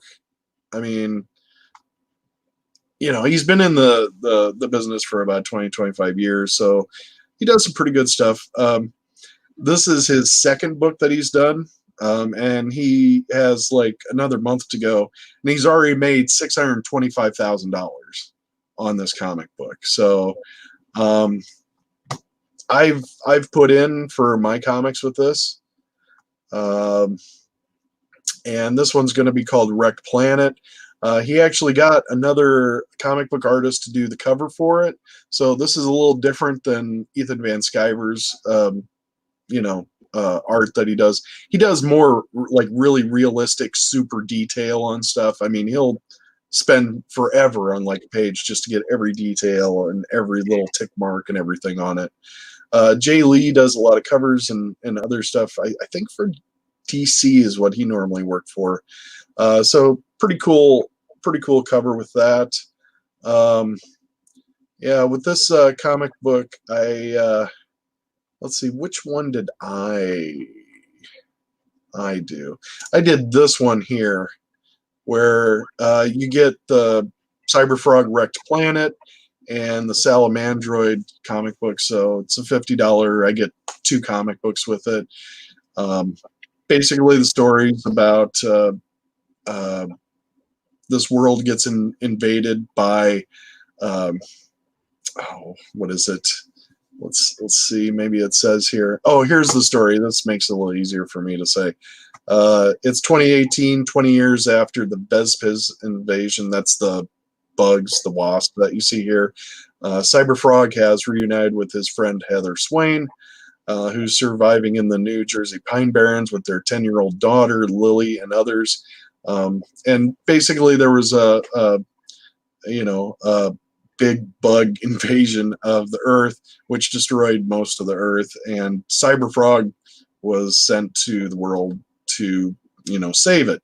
In the last comic book, I won't ruin what happened, but things didn't go very well for it, and now you're going to see Cyberfrog try and take it back and, try and save the world. So anyway, this is kind of a personal favorite of mine. So, That sounds interesting. I mean, Click it's on some of the other artwork there. Say what? Click on some of the other artwork down there sure. at the bottom. Sure. Oh no, back up. There was underneath there. Keep going a little bit more. So right there, you got the different ones there. So like that's a video. There's that one, yeah. Oh, I'm sorry, you did that already. Sorry, my bad. Yep. So, I wonder if he's got pages yet. If he shows, here's some of the other things that he does. There's something that he sells that's executive Honeycomb Box, and basically what that is for $200, you get this like really cool box, and when you open it up, this is what you see in it. And the cool thing with this is that if he makes any variant covers or extra books or anything and adds it to this campaign, it all gets thrown into that box. So the cool thing about crowdfunded things is that as this number goes up, this amount right here, this $625,000 goes up, he adds more stuff. Like he'll make a cool page, or he'll add a sticker, or he'll add this or that. So he adds on to it so that you get a little bit extra. So even though I just paid $50 for it, I might get a little bit of extra stuff like tchotchkes in it, because so many people put towards it. So he's got about 30 more days. So this is probably the largest. I think this is the largest crowdfunded comic book there is at this point. That's crazy. Doesn't mean it's not going to change. And he's also still got 30 more days. It's probably the biggest one considering how much time has passed. Now there is another book that's up around $800,000, but that was after 2 months. So he's kind of chasing that one right now. So I hope he gets it. The other one that he's chasing is Earthworm Jim. Guy made a new Earthworm Jim comic book or book. But some of the cool perks that I thought was in here was you can join the Survivors cast. So for $5,000, you can get yourself put into the comic book. Oh, that's cool. So you could just you send him pictures and then get added to the cast. Well, the cool thing is that there is going to be 2 more books after this one. So if you survive, you could theoretically be in 2 more comic books. Sure. Because he keeps the same cast of people, as he's going through it. So, yeah, 5,000 is a lot of money, but he's had one taker there. He sold out of it last time around. I think there was you could be a person who got killed like right away, so you didn't last very long, and then you could be an ongoing cast. So, But I wonder if I can find. Oh, here's There we go. here's the artwork. But he just so much detail. Oh, and also the comics that I get with my $50 purchase will come in a chicken fry box. The Cyberfrog likes chicken, fried chicken, and the one chick in there, the chick that you see, that he saves, she works at Chicken Fry. So you get a chicken fry box. And what's so hilarious is this is what the inside of it looks like. And then it has a little tissue on the top of it when you get it that looks like chicken when you open up your box. Damn it, now I'm hungry for fried chicken. I know. When I first saw that, I was like really hungry. I wonder if they show the other. Oh, this one here. This cover here. You could only get this cover if you purchased a Cyberfrog comic the very first day.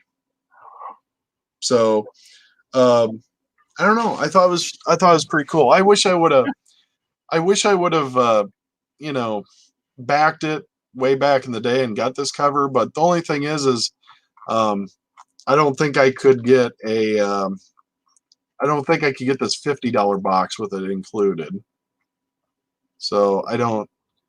Yeah, I couldn't get this one where I get the regular comic, with that other cover. I couldn't get that. So anyway, but one thing that I will say about these crowdfunded comics is that I've backed 16 comic books so far that have been crowdfunded. Of those comic books, 2 of them have been on time. All right. Mm-hmm. Every other one of them has been late, and I mean late to the point of a year late. Oh wow. Yeah. So you have to exercise a lot of patience. But the thing is, I look at these comic books here as that they're like a true collectible. True collectibles aren't easy to get. Right. And but the thing is I am losing my patience. Of the comic books, of those 16, 2 have only come on time. The rest have all been late. I've actually canceled 4 so far. I've actually asked for refunds on them because they've gotten, like, one of them was like, I think a year and a half late, and I couldn't see enough work being done on the comic book. Right. So I just asked the person for my money back. Now, to all of these people's credit, I have been refunded. I have not lost money off of any comics yet. But I am going forward on crowdfunded comic books. Unless I see a history of them, like if I don't see a history of them providing a comic book before, like, I think I'm going to let one of these comic books go. Like I won't pick up a new creator's first comic book. Sure. I think I'll do the next one, and then I might try and get the book, whatever their book came out earlier. I'm going to see how they produce on their first one because, unfortunately, I'm just so fed up with that. So I used to be 100% crowdfunding all the way. This is the way comic books are going to be done. Now I'm just like, well, this is going to be one method, not going to be the method, I believe. So kind of sad with that, but yeah, it's a cool comic. I think he learned something, the first time around. His took a year to come out, so I don't think the next one's going to be that way because he kind of had to redevelop. It's not like he's with a comic book company and they just make the book for him. He had to develop his own way of printing the comic and getting it to people. Sure. And one problem right now is that a lot of printers are closing because of coronavirus. So there's some that just aren't going to be able to get out a book. And the thing is that, there's one guy that I was talking with where he was trying to make it that it's coronavirus's fault. And it's like, no, you're 6 months late on the book. If you would have provided the book when you said you would, then coronavirus wouldn't have been an issue. It's just an excuse. A lot of people are using a lot of stuff as excuses, and coronavirus is just a really is a really easy excuse right now. So I don't do comic book Kickstarters, or Indiegogo, but I did been getting some Kickstarters for like STL files, which are 3D print files. Oh, yeah. Oh my God, I can't there was one listed for I think like 10 new dragons for like Dungeons and Dragons models, and I think they had it listed for like $3,000 or $6,000, and they got so many backers. I think they're up like 40,000. I'm like, man, I'm in the wrong business. Okay. I better they're making an STL file, which costs, I mean, there's a lot of art, there's a lot of work in it. Yeah. But it's a digital file. Yeah. So it's not like you got to go to a printer, and I'm like, that's a lot of money banked. I don't know what to tell you on those, because I it's funny you talk about that. I actually was looking at statues that people were making. And the funny thing is I think all they're doing with some of those is they're just scanning like definitely. No, there's one company, and I don't know how they do it.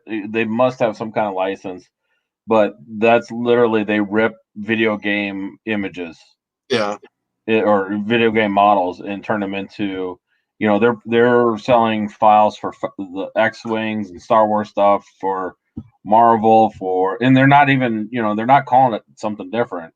Yeah, they're calling it what it is, and I'm like, how do you get away with this? They're just taking sideshow collectibles, and they're just that too. They're just scanning them, and it's like, and then they're selling the files for like $20. Yeah, it's like, Jesus Christ. I mean, it's kind of like when you go to a convention and people, drop, they make prints of Spider-Man. It's like, that's kind of a gray market on that sort of stuff. So I better get some comments in here. I kind of got late on them. Jason says UK had less restrictions. They're fun because for decades they were like lost stories. It was cool discovering them. Yeah, I kind of agree. That's kind of what it sounded like with the YouTube video that I saw. The guy really enjoyed those, and I just never heard that there were UK versions of it. Super Fast Tortoise, Takara Japan Comics and Manga is where the weird stuff is for Transformers. Okay. Let's say Facebook user, how bad is this? I have some Japanese manga Transformer books too. Jason, I have problems. I don't see it as a problem. Jason, crowd-funded comics are cool shit. Some cool stuff will happen there. I do agree with you, and I think what'll happen is with comic books being like stopped right now, you're gonna see some like top talent start looking at crowdfunding and maybe start doing their own stuff instead of just handing it to DC. Handing their ideas to DC or Marvel. The only thing is I wonder how dedicated that they will be to it, to a crowd and everything. Whereas, when they're at Marvel and DC, they just let them do it. Whereas here, they have to, it's a business. It's their business now, and you got to satisfy the customer. And some people don't have the soft skills to actually, sell stuff. They know how to create, but don't know how to sell it. Let's see. Nick, I want my Graveyard Shift. Yeah, I do too. Graveyard Shift is another comic that me and Nick, it really reminds me of 90s comics.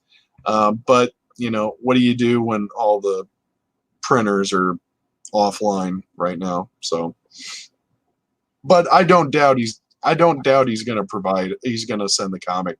I think he would have got that comic out on time. I do believe him that he would have got it out on time if not for coronavirus. Jason, definitely post more of these on the group so people can find out about them. I don't normally track those, so it'd be nice to know. Jason, if you want to start out if you want to start out with your first one, I would definitely get the Cyberfrog one. And if you think it's interesting, think about getting the first Cyberfrog that came out, so you got the first part of the story of it as well. And I think you can actually buy those on eBay and so on. They're not going to be as cheap as if you actually picked them up, through the Indiegogo, but how much do you want the story? But I definitely suggest the Cyberfrog. As for the other ones, like I said, I'm out of 16 comic books, 2 were on time. The rest are all late. 4 I had to get my money back on it because I saw no work happening and it just was not going to happen. Let's see, Jason. I may have had a bit much to drink. He's slurring his speech just a little bit. Well, if I knew you were drinking, I would have drank too, but I still have to work tomorrow. So I don't know. I don't have to drive to work, but yeah. Let's see. At work. I'll never know. I'm actually at work. Yeah, me too. If you can believe it. Let's see. Jason says, I'm hungry for chicken now too. I am too. That picture of chicken was really good. Really good. That really looked good. The funny thing was, is that this guy that's putting out Cyberfrog, he put out that he was going to make this chicken fry box, and people fell in love with the idea that he's putting this in a box from something from the comic book, and his idea was he was just going to put it in the box, put a label on it, and then ship it. So the box would get beat up and everything. That's what it was for. It was a heavy box. It's kind of like the same thickness of cardboard for if you're sending comic books. Well, the thing is people got up in arms about it because they want their box to look perfect. So now he's going to have to put a box around the box. It is a good idea, though. Oh no, it's a good idea. It's just, it's kind of like your luggage. People lose the idea like, oh my God, he dinged my luggage. When I was at the airport. Well, that's kind of the point of luggage, right? So your clothes don't get ripped up, right? Yep. If you get a ding on your luggage, great. I didn't rip up my shirt, but I don't know. But hey, that's what people want. And that's what he's doing. I guess he's going to put a box around the box so that the box is nice, the chicken fry box. So he's shipping through Amazon. which when I get that, I will definitely do a video on that. I definitely will. Let's see. Wow, it's like the 90s all over again regarding the delayed releases. Yeah. Why are they so delayed? Well, the main reason or excuse that everybody uses is that I'm new at this. I didn't understand this took this much work or whatever. Now, I'm not even, I feel that I was lucky because there's some of those that actually they ended horribly, as in the creator took the money, used it for rent or whatever, and never put the book out. And I've been lucky enough to not go with those, so I've actually avoided those. I backed a Kickstarter for it's a board game, or like a war game, And it's been about half a year to 3/4 of a year now, but they're an actual company that knows what they're doing. Yeah. It's just they ran into, the person that they were working on to design the miniature line that was going with it. That person flaked out on them, and Yeah. and now coronavirus and all that kind of stuff. And Yeah, like the Cyber Frog one that took a year to do. He made that comic book is a chromium cover. It is like a silver covered book.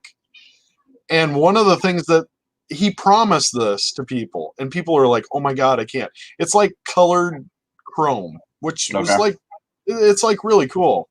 The thing is that in the 90s they knew how to do this. Now, since nobody does this stuff, they had to recreate the process and then trial and error the thing, because the book wouldn't lay flat right. It wouldn't lay quite right. Mm-hmm.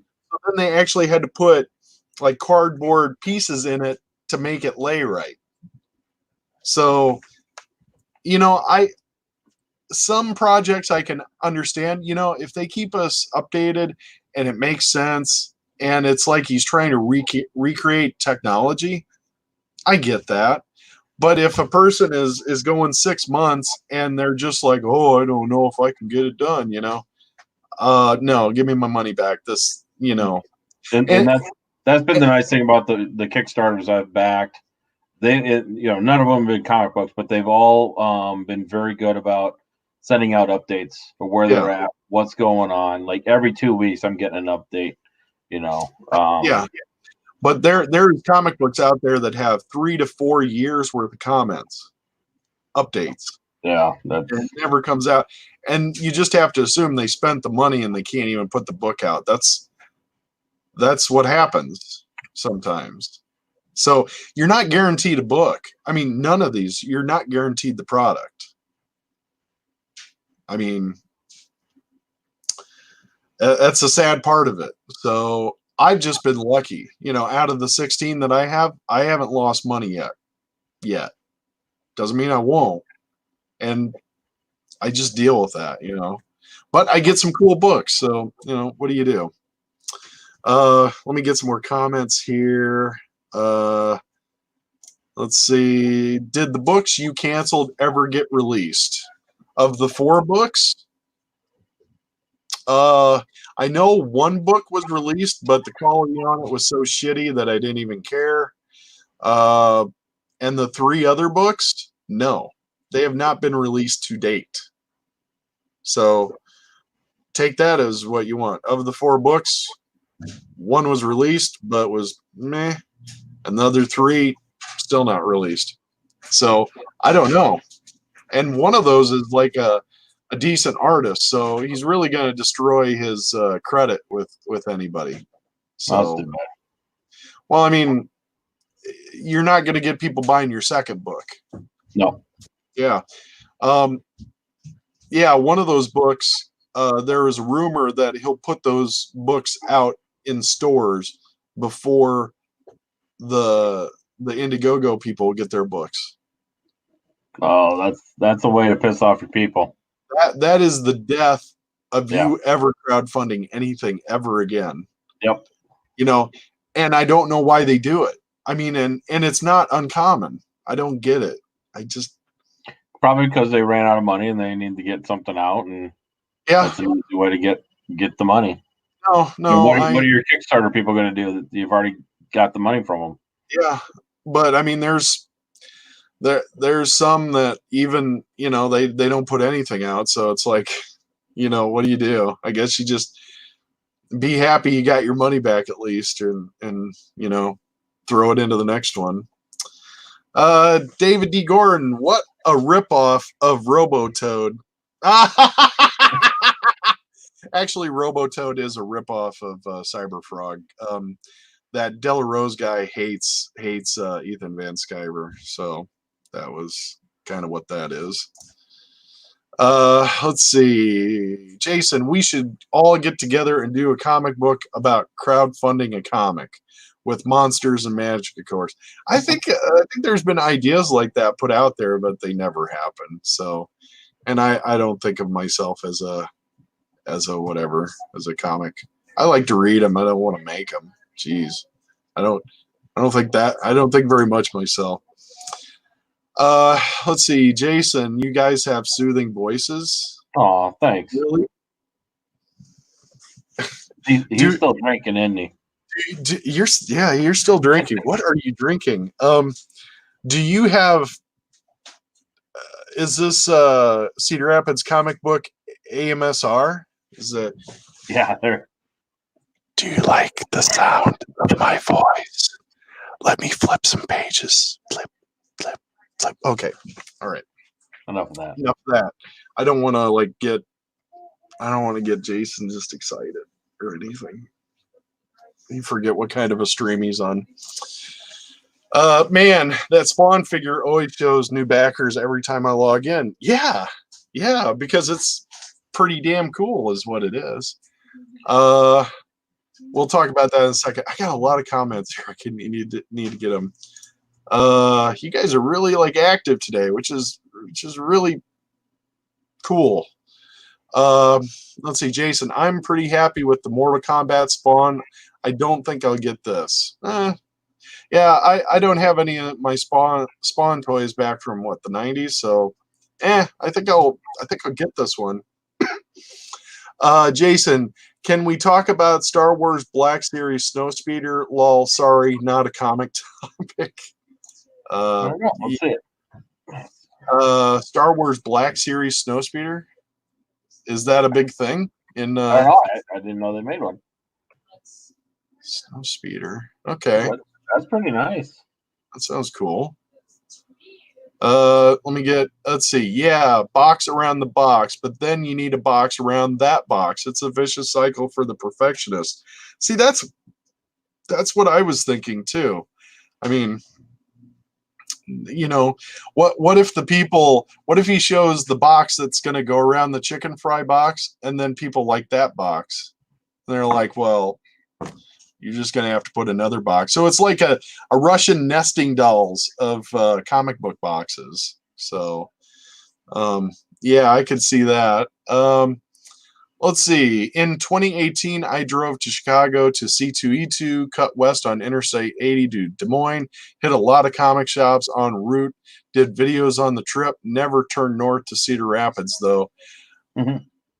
Yeah, I mean, you're actually, if you're in Iowa, if you're going into Iowa, probably the city to stop at, just the one city to stop at for comic book stores would probably be the Quad Cities. Yeah. But go to end up in Beloit. That's the question.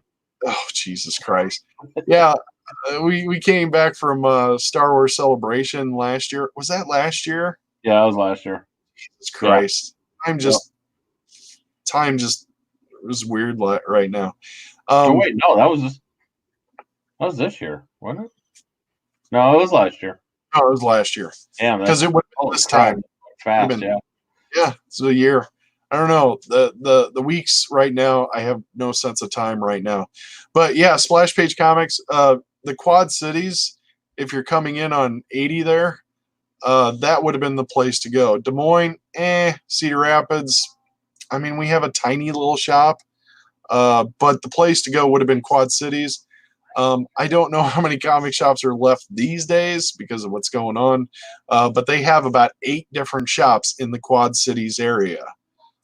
So you could spend all day going around. And now, if you went on a Saturday, you probably could have hit them all. Sunday, most of them are closed. But there's like one shop there that is a video on mine where on my YouTube channel, where it looks like a 70s comic book shop. It's nutty. It looks like the shop stopped in the 70s and never changed since then. So the only thing is the guy has a lot of comic books up on the walls, and they got yellowed after the years, so the sun destroyed them. I don't think sunlight can even get into that place these days because people put too much crap up on the windows. But Let's see. You are lucky. I've heard those Kickstarter stories. Well, I mean, the Kickstarter story is you just never get anything. I mean, it's not uncommon. I mean, I could go through and find some, but I don't want to take the time to look those up. Let's see. Jason, that's interesting about the modern problems of the Chromium cover. However, before you launch a campaign, people need to do their research on production. Yeah, easier said than done, at least from the story that I heard, because, how many salespeople have you ever talked to and you said, can you do this? Or can you build this outside? Can you build this in my backyard for me? Can you do this for me? And they go, sure. yeah, we can do that. We can do that. And then when they try and do it and they give you the result, you're like, oh shit.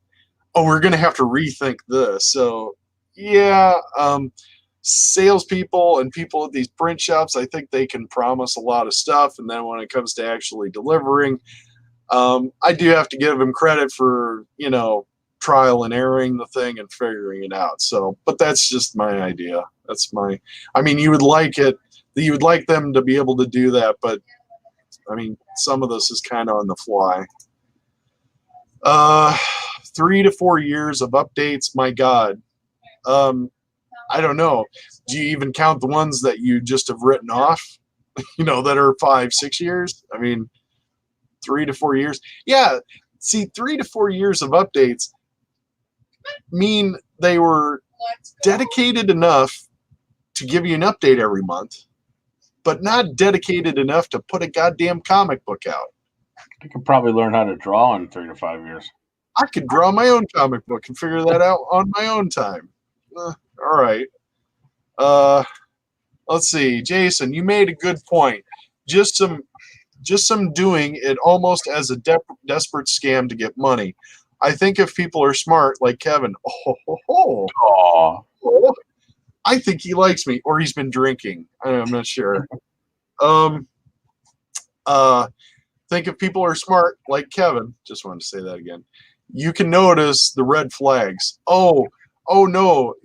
If you fund 16 of these things, you really start to see red flags, and then you start to see red flags before you even, I think that most of these people having their own YouTube channel and you seeing what they're like, and I mean, if someone just looks greasy on their YouTube videos, am I going to give them $50? No. So, DVD Gordon, new drinking game when Kevin's chair squeaks. We drink. There, drink. 2. Hope I don't kill anybody. There we go. I'm gonna get a new chair. Just I will. Get some WD-40. And then we got Facebook user, which I'm sure is Jason with a lol.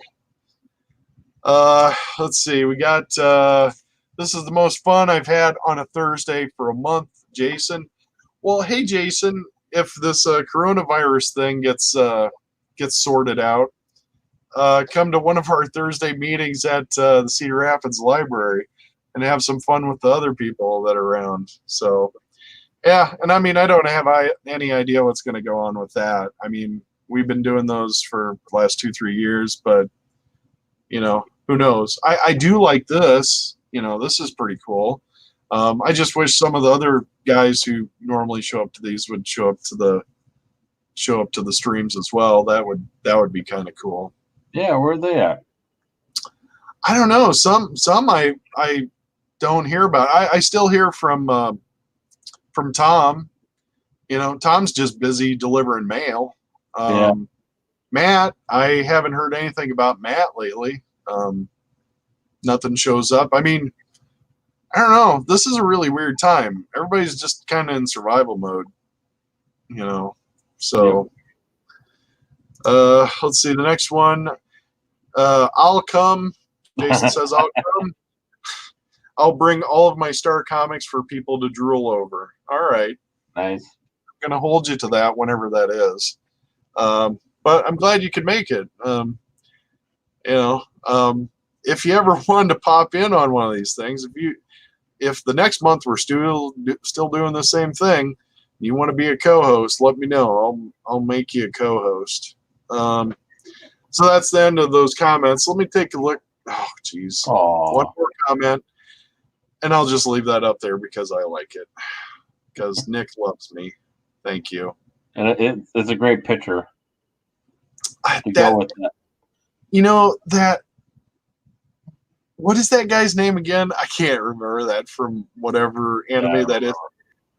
That I don't know. That face just fascinates me. I keep looking at it, going, he should have a nose, but he doesn't. I don't know. Well, I think it goes perfect with that quote. I still love you, and just that face. I love you. I love you. I don't know if I could do the face. No, I can't do the face. all right. Anyway, here let's Spawn thing. say what? I was gonna say what's the Spawn thing? Okay, so you haven't heard of the Spawn? The Spawn? No, you were gonna talk about the Kickstarter there. So. Oh yeah. So Todd McFarlane is going to redo the Spawn figure from the 90s that he did. So let me see if I can find a good picture. So this gives you an idea of the 1995 Spawn original figure, and then the 2020 remastered one. So you can see how much bigger it is, and look how crazy the cape is and everything. And the figure is what, $40? $40. Let me find it here. Pledge of $40 or more, you get a modern Spawn, a 7-inch action figure, estimated delivery November 2020. I'm gonna back the $40 one. Yeah. I'm not. He does even have one where he'll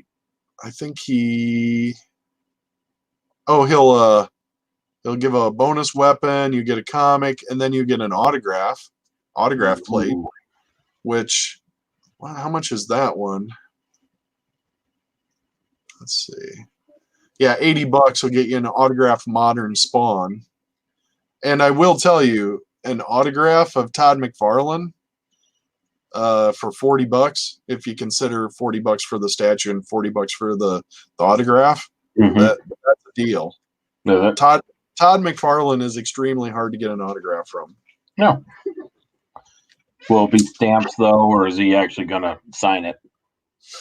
Say what? Is it gonna be like an automated stamp or whatever, or is he actually gonna sign it? Oh no, it's gonna be an actual signed plate. Okay. Yeah. So right here it shows optional autograph plate, and that's his autograph. And why do I know that? Did you have one? I have one. I think I have a Spawn number 8. I caught him at Chicago Con, like back in the 90s when he was traveling around with the baseballs that he bought. Do you remember that? He bought the McGuire or whatever baseballs, the home run balls. No. He's a big sports fan, so he bought like the home run balls, when they're juicing the shit out of themselves and jacking everything. He got those balls or something. I mean, that's got to suck these days, knowing that all those guys were juiced to the freaking gills, doing all that stuff. But anyway, so they have the Spawn redo of the figure. And last time I looked at this, he was at $1 million. Now he's already up to $1.5 million. That's crazy. And it keeps getting bigger. And he's got 21 days to go. He's got almost 3 weeks. My God. Crazy. I'm wondering, God, I'm gonna say he gets the 3 million. I think he's I think he's going to get to 3 million because this is an awesome looking figure. So, but yeah. Anyway, so if anybody's interested in that, that's the Spawn figure. I've really cut down my toy purchases. It's hard to buy a toy if you never get to go in a store. So, yeah. Yeah. Anyway, let me get some. Let me get some more. Let me get some more here. Let's see. David D. Gordon, I want to co-host. Okay, we'll keep you in mind next time. It's a dumbfounded look. That's his dumbfounded look.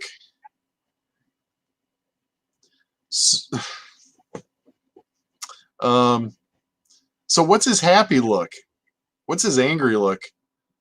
I want to know all the looks of Klaus. Put all those on your Facebook. I want to see all the looks of Klaus. Go. I think that's more like the look that Katie and Lizzie give us when we say something daddish. What? Like really? That's the okay boomer look. Is what? Yeah. Is Yeah. what Exactly. Next one here, Jason. I still have most of my 90s Spawn figures, including a big 12-inch one with the bats. I'm feeling good about the amount of Spawn in my life. I did, however, do the HasLab Unicron. No shit. Oh my god. You did the Unicron. I want to see it. Can Damon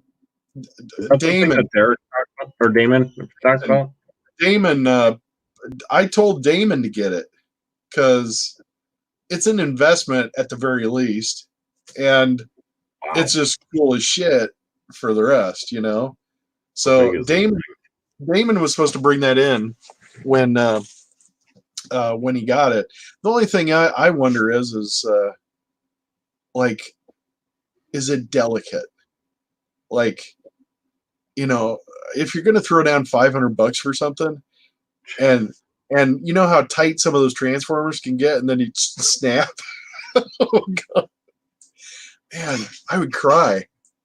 Anyway, I want to see that Unicron. I don't care if it's Damon. I don't care if it's Jason. I want to see that Unicron.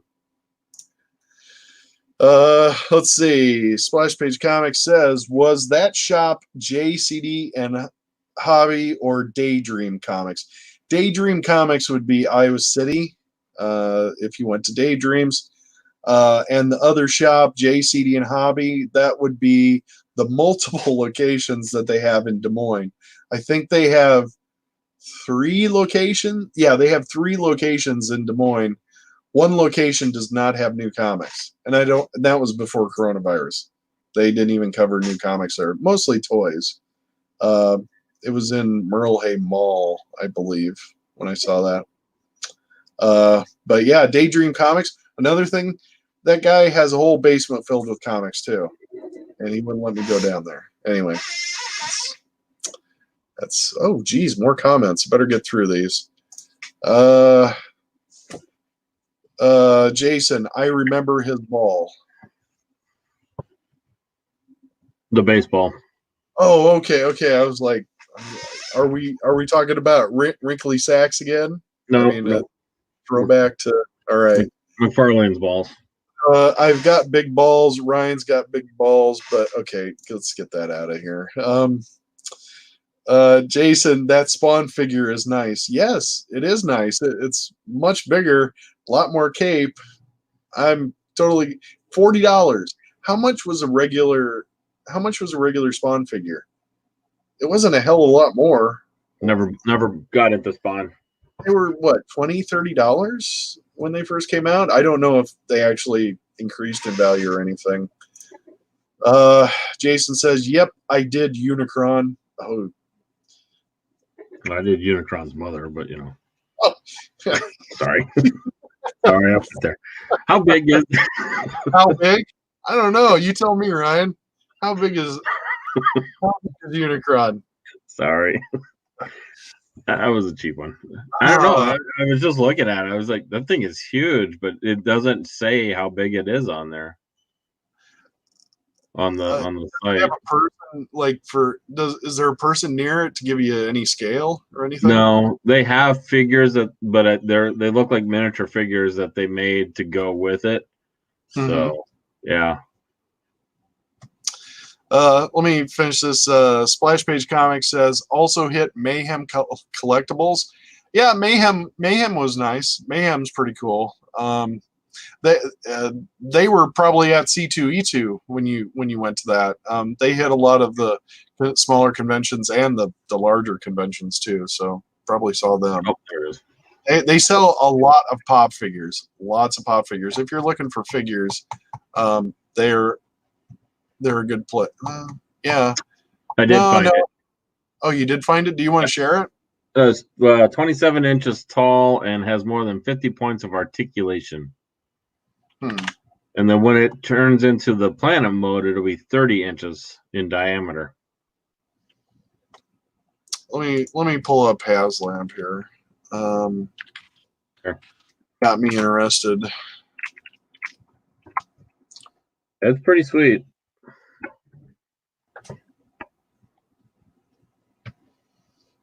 I think I'll go pull up You Got the Power on YouTube after this. You got the power. You got the touch. Yeah, so wish they gave some scale. Jesus Christ. 27 inches tall. Like converted, I wonder. Yeah. We got Damon. Damon got this, so this looks just cool. Oh man, that thing is just cool. The hands have 15 points of articulation, they said. Oh, look at that. That would be so awesome, just sitting wherever in my living room. Yeah, no, I think Tracy wouldn't let me have that in my living room. No. Now, wasn't there a Unicron before toy? Yeah, I think there was one, like the regular Transformer line. Yeah, Unicorn Toys. You look that one up. I better not pull that up. You brony, you. Yeah. Is this it? Is this like this looks like a more recent one. Yeah, that's a recent one. I'm pretty sure there was one back, when we were growing up. There's a 2010. Yeah, I see this one. I think I see this one at toy shows. That one looks familiar. God, that is a terrible looking Unicron. What? Yeah, that's the one Jason's talking about down at the bottom. Jason just put in a comment there. Okay. Let me get some comments out of here, and let's see. After I saw what happened with the Return of the Jedi barge, I was like, I can't pass this by. Yeah, when I see those at toy shows, man, those are crazy what they're getting for those things. What are they getting? Well, I think they sold for like 500. Yeah. You had to give in 500, and I think right afterwards people were like, "Holy shit, this is cool!" And they were getting like 1,000 for them. Damn. And I think at the toy shows I saw them for $700-800. It depends on how much you haggled with the person. Sure. But they weren't quite getting $1,000. I think at first when people were like losing their shit and like, oh my god, I should have bought this thing. But yeah, the neat thing with those is I don't think they're going to make them again, or I don't think they are. So those are kind of, see, these are collectibles. I mean, these feel like collectibles. The other stuff, not so much. Let's see, Jason. Yes, I'm super worried if a part breaks. Yeah, I would probably cry. I'd probably cry quite a bit. Jason, they were like around $20 back then. Really? Must have been like a smaller one. I mean, the one talking about the spawns, maybe. Oh, the spawns. Oh, maybe. The spawns. Okay, 15, 20. Yeah, but that was like 90s money. So I don't know. I wonder if they still get that much for him. I could look, but I'm lazy. So I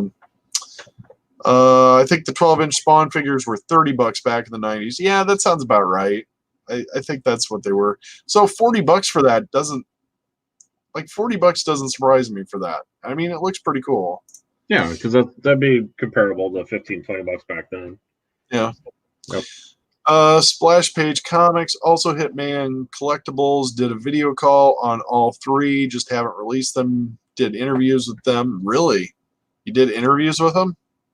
Wow, okay. Also was in a Kansas City at a shop, and the bank next door got robbed while I was there. Got video of that? Well, shit. Wow. That's pretty cool. Bank robbery? I can't top that story. Shit. Wow. Bank robbery? Shit, would he come in and buy some comic books afterwards? Let's see. Yes, there was a Armada Unicron that later was retooled to look more like the movie version. Alrighty. Excuse me. Jason says $40 is great for this bad boy Spawn. I'm gonna agree. That looks pretty cool. The color of the cape looks a lot better. Yeah, the cape. Well, I mean, and just the cape itself looks better. Think of it, the 90s to now, they probably so much better with toys. Yeah. And you know what the funny thing is? McFarlane Toys is doing DC stuff. So now with this coronavirus, it's like, the stuff isn't really coming out like it should. Anyway, I did want to mention something about this. Kevin Smith hilariously explains the key to a long, mediocre career in Hollywood. I don't know if people like Twitter or whatever, but I find that sometimes Twitter shows a weird peek at what someone really thinks, which I thought this was kind of interesting. Oh, look at this. Vape your way. All right. Anyway, so this is from Kevin Smith. He says, gets a pass for mediocrity. Christ, I wish. I paid. I was flayed alive online in print for years for those flicks. But good or bad, reviews isn't a factor in Hollywood. The key to a long, mediocre career is keeping your budgets low. If you can work cheap, you can always work. Wow. And this was what? When? I think he put this up like the last day or so. And I guess there's people that always wonder, comics aren't like they used to be. They aren't so good. It looks like they're just tracing or they're using SketchUp programs or stuff like that. And it's like, well, I think he kind of hit it on the head where, nobody cares. Nobody wants someone. Yeah, they're just trying to fill the niche that comic book companies want. The comic book companies don't want a person that will become a superstar and then leave and then screw them over like McFarlane and all the other people did back in the 90s. They want somebody that will just have a long, mediocre career that will do just good enough to do good enough stuff and then not work for a hell of a lot of money. And that's what Kevin Smith. If you read the original quote down there, or what he was replying to about Shyamalan, somebody's talking about how he's categorically worse than Shyamalan. I think Shyamalan just got, because I like some of his movies afterwards, but it was such that first movie, with Bruce Willis, that everybody just assumed there was going to be a twist, and they just kept looking for the twist. Yeah, and, you can't. The guy just got dragged through the ringer when there wasn't a twist, or it wasn't as good, or Well, you can't. You can't keep on doing a twist in every movie, and no. You can have a good movie and not have a twist, and it just be a good movie and entertaining to watch. And I get that. I get that with M. Night Shyamalan. The thing that I see in comic books is that nobody gets a long run on comic books usually. Like Not anymore. Like the only person that's different is like someone who's on Batman. You know, they'll get a run on Batman for like 5 years. But anything else, they get 6 issues and then they're out. And I believe that it's because they don't want, you know, like what they had happen in the 90s with all the artists going and making Image and looking them bad and screwing them over for years, you know, while they rebuilt Marvel or whatever. I don't know. And you can also say that, well, they should have probably, if Marvel would have just treated their people better, you know, then they wouldn't have those issues. Well, I agree with that too.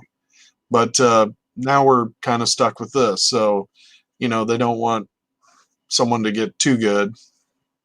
So this is what we get. So, yeah, I mean, there's a lot of people that say that when comic books come back after this coronavirus crap, that, you know, it'll shake off a lot of the dead weight and everything. And I'm like, I don't know. You see a remark like this from Kevin Smith, they're going to go with who's cheap and who does good enough. So is that going to get us great movies and great comic books and great books and great whatever? Well, I mean, look at what they're going to do with the next Star Wars. You know, you read the blurbs for those about the new main characters.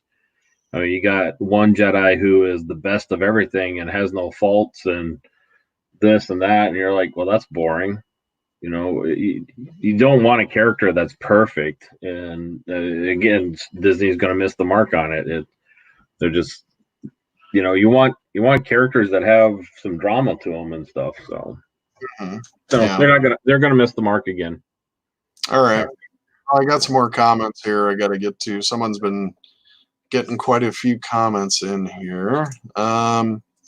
Show us images, not words, please. Let's talk books. How about 90s foils? I like them. Yeah, I like 90s foils. Those have been kind of popular. You know, people trying to pick up like kind of the weird books back in the 90s, like the glow in the dark Ghost Rider and some of the other comics that had like foil, you know, in the cover. Those are kind of neat. I've never seen a glow in the dark cover though. Oh, the Ghost Rider one? Yeah, that'd be kind of neat. Yeah, I'll have to show it to you if you're over here sometime. Yeah. Pretty cool. Let's see. Collection horror movie was good from Dragon Ball Talk. Okay. I'm not into Apex Lex. Yeah, I'm not into Apex Lex either. Apex Lex, you know, I kind of saw that first comic where he got created and everything, and this kind of the whole idea kind of died out. Jason, I miss Cliffhanger Comics. Cliffhanger Comics. What is Cliffhanger Comics? Looking. I'll go on to the next message if you find some Cliffhanger Comics. Imprint of Wildstorm. Oh, okay. Yeah, Images just kind of gone to shit after Walking Dead ended. I mean, I can't even remember the last Image book that I've gotten or comic that I've gotten. Let's see. What is? I can't even read those tiny words. We need comic book images. Okay. I wanted to talk about some other stuff in the comic book world, different ideas. So, let's see. Jason, good point, Kevin, about studios going with who's cheap. I bet they'll try to get people in with a list cover artist. Reminds me of the DC New 52 launch. Yeah, I mean, Christ, they've had New 52. They did Rebirth, and they were going to do 5G, but coronavirus killed that idea. Who knows where that's at? One thing that I've been kind of thinking about right now is, goddamn stupid drink. Hold on, I'll be right back. No, one of the things that I've been thinking about is one of the things there we go. One of the things that I've been thinking about is I order my comic books three months ahead of time. So I have money paid up 3 months ahead of time in comic books. I have already ordered my April comic books, and we're done at this point because, the company that puts out the books that you order from is Previews. Now, Previews has stopped taking inventory. They've stopped taking comic books and books and statues and all that stuff in. They're withholding payments to vendors at this point. They're furloughing a lot of their people. They actually just lost their marketing manager the last few days that's been with them since the 90s, back in the heyday of comic books or whatever. And my question is like, I've ordered these comic books, but there's no distribution system at this time. So I don't know if I can even get those comics. Like, when when things, or if things get started back up, DC might go with a different distributor. Marvel might try and distribute themselves. That preview stuff that I used as my guide to order comic books, that's not valid anymore. So can I even get the comic books that I ordered? Or will it just go all digital? I don't think it'll go all digital. No. Can't, because digital has never really caught on. I mean, it's a thing. Yeah. I have certain thoughts on it. Some say that 10% is the most that they sell. Like, of what they sell, like, if you were to take how much they sell in actual floppies, it's about 10% of that, which I would probably agree, because people don't really talk about Comixology, and it's kind of crap. Comixology should really be a great app at this point for as long as it's been out, and it's not. And it's not. It's rather clunky compared to other stuff that I have. But I don't know. I wonder, the big huge diamond catalog that you get every month and you order out of, I mean, that's not your guidebook. I mean, so you're breaking people out of this. You're breaking people out of this habit of, like, looking every week or looking every month and ordering their comic books. I don't know what's going to happen after this. Are you going to have weekly comics? Are they even going to be monthly? I mean, if you use an example as board games, do you have a weekly board game? Look up on your shelves and see your weekly board games. I mean, if it turns into that sort of a distribution model, does that work? I don't know. So I don't know. I do know I got 3 months worth of money just kind of floating around. So I'm curious what Nicholas Ling means by "we need a Krakoa." Oh, okay. Let me get down. I know what Krakoa is, but what do you mean? Let's see. Let me go through some of these. Let's see. Jason, I'm all about the glow in the dark covers. I have that Ghost Rider and a couple others. Yeah, those are actually getting popular. Those kind of odd covers that they did, some that have like chrome on them and everything. Yeah, people are starting to chase those different covers, which I do have a few of those, and I've always thought that Ghost Rider cover is pretty cool. Let's see.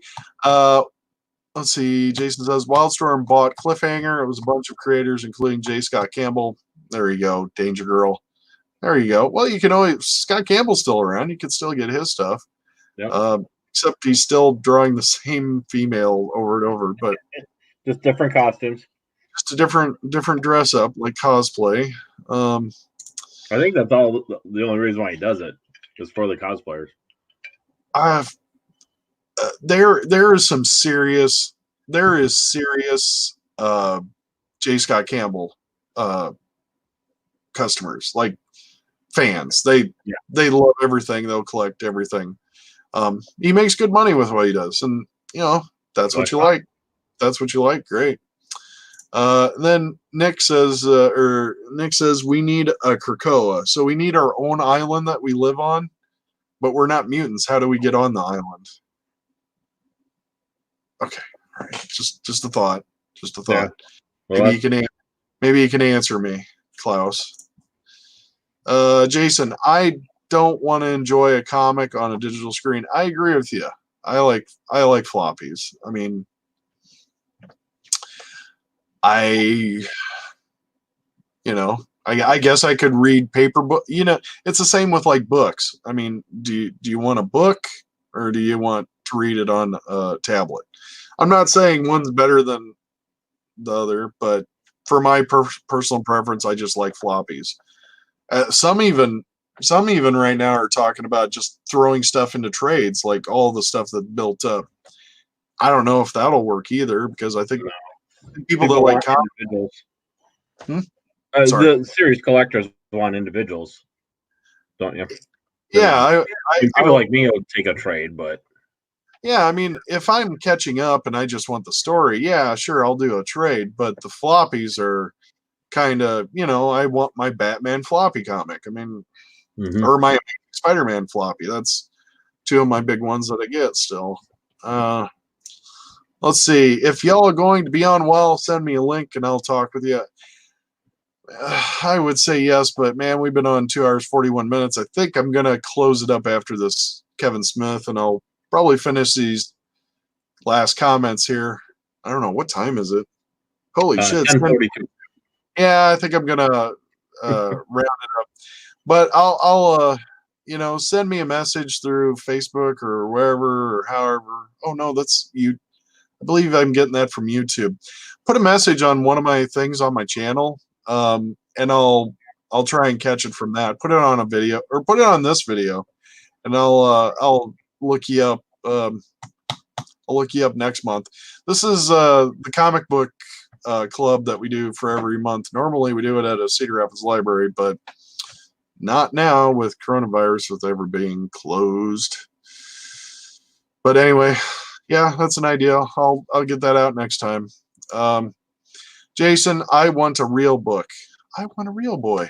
A real book. Yeah, so do I. I agree with you. Jason, I agree. I'll do trades and storylines for a series. I'll do full collections on. Yeah. I like chasing down the floppies. I mean, it's what I do.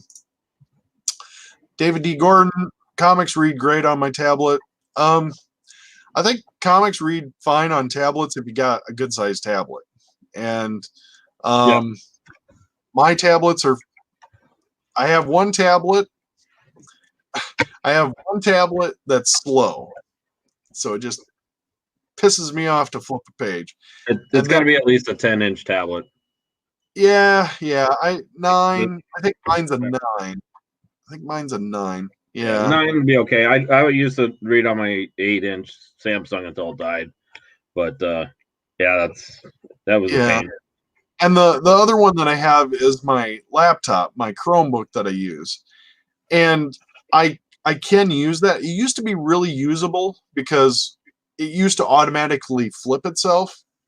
Like, with a laptop, with those tablet laptops, you could like flip it, like normal viewing, and then you flip it, and then I could read comics off of it. For some reason, there's something goofy with that switch, that flip mechanism. Something changed in it, and I've been looking through to try and fix that, and I have to manually flip it, and then it doesn't flip itself back, and then the keys don't work, when it's in that flip mode. Yeah. So I don't know. There was some update that goofed that, and that's for my tablet. Who knows if it's the same way for all Chrome tablets? But there was, it's like it's like your phone. You flip it this way and you flip it that. It should. It doesn't do that for my Chromebook, and I don't know why. I'm with David. I do like reading on my. I mean, I you know me. I read mostly digitals, and being able to take, if you're going on a trip and stuff, being able to take a collection with me, or even just regular books too, is really nice. Yeah. So yeah. Yeah. So each one has its place. Yeah. I mean, I used to have smaller tablets, like those little Fire tablets or whatever that I used to read on, and it's my eyesight just isn't good enough these days, and I just need to have a good sized one. Let me get the rest of the comments here. We got hit me up and I'll join you. Yeah, we'll do this in another month. Jason, fun time, guys. Hey, it was great for you to come around, Jason. Hopefully, we can do this in person sometime. 11-inch tablets. What I have? Well, 11-inch tablet. Jesus Christ! If we want to whip out our tablets and measure them. I haven't had enough to drink yet. And then Nick says that's what she said. I think that's a pretty good comment to end this stream on. So it's been fun, guys. I had a few new names and everything. I wish I saw a few more old names, but maybe we'll catch up next time and get those. But hey, Ryan, thanks for dealing with me for almost 3 hours. So, no problem. No, that's no problem. So sorry, guys. I'm not the biggest comic nerd. Bigger into other things and stuff, but I thought I'd help Kevin out. So, all right. So very cool. So hey, thanks. Thanks, everybody. Bye bye. Bye.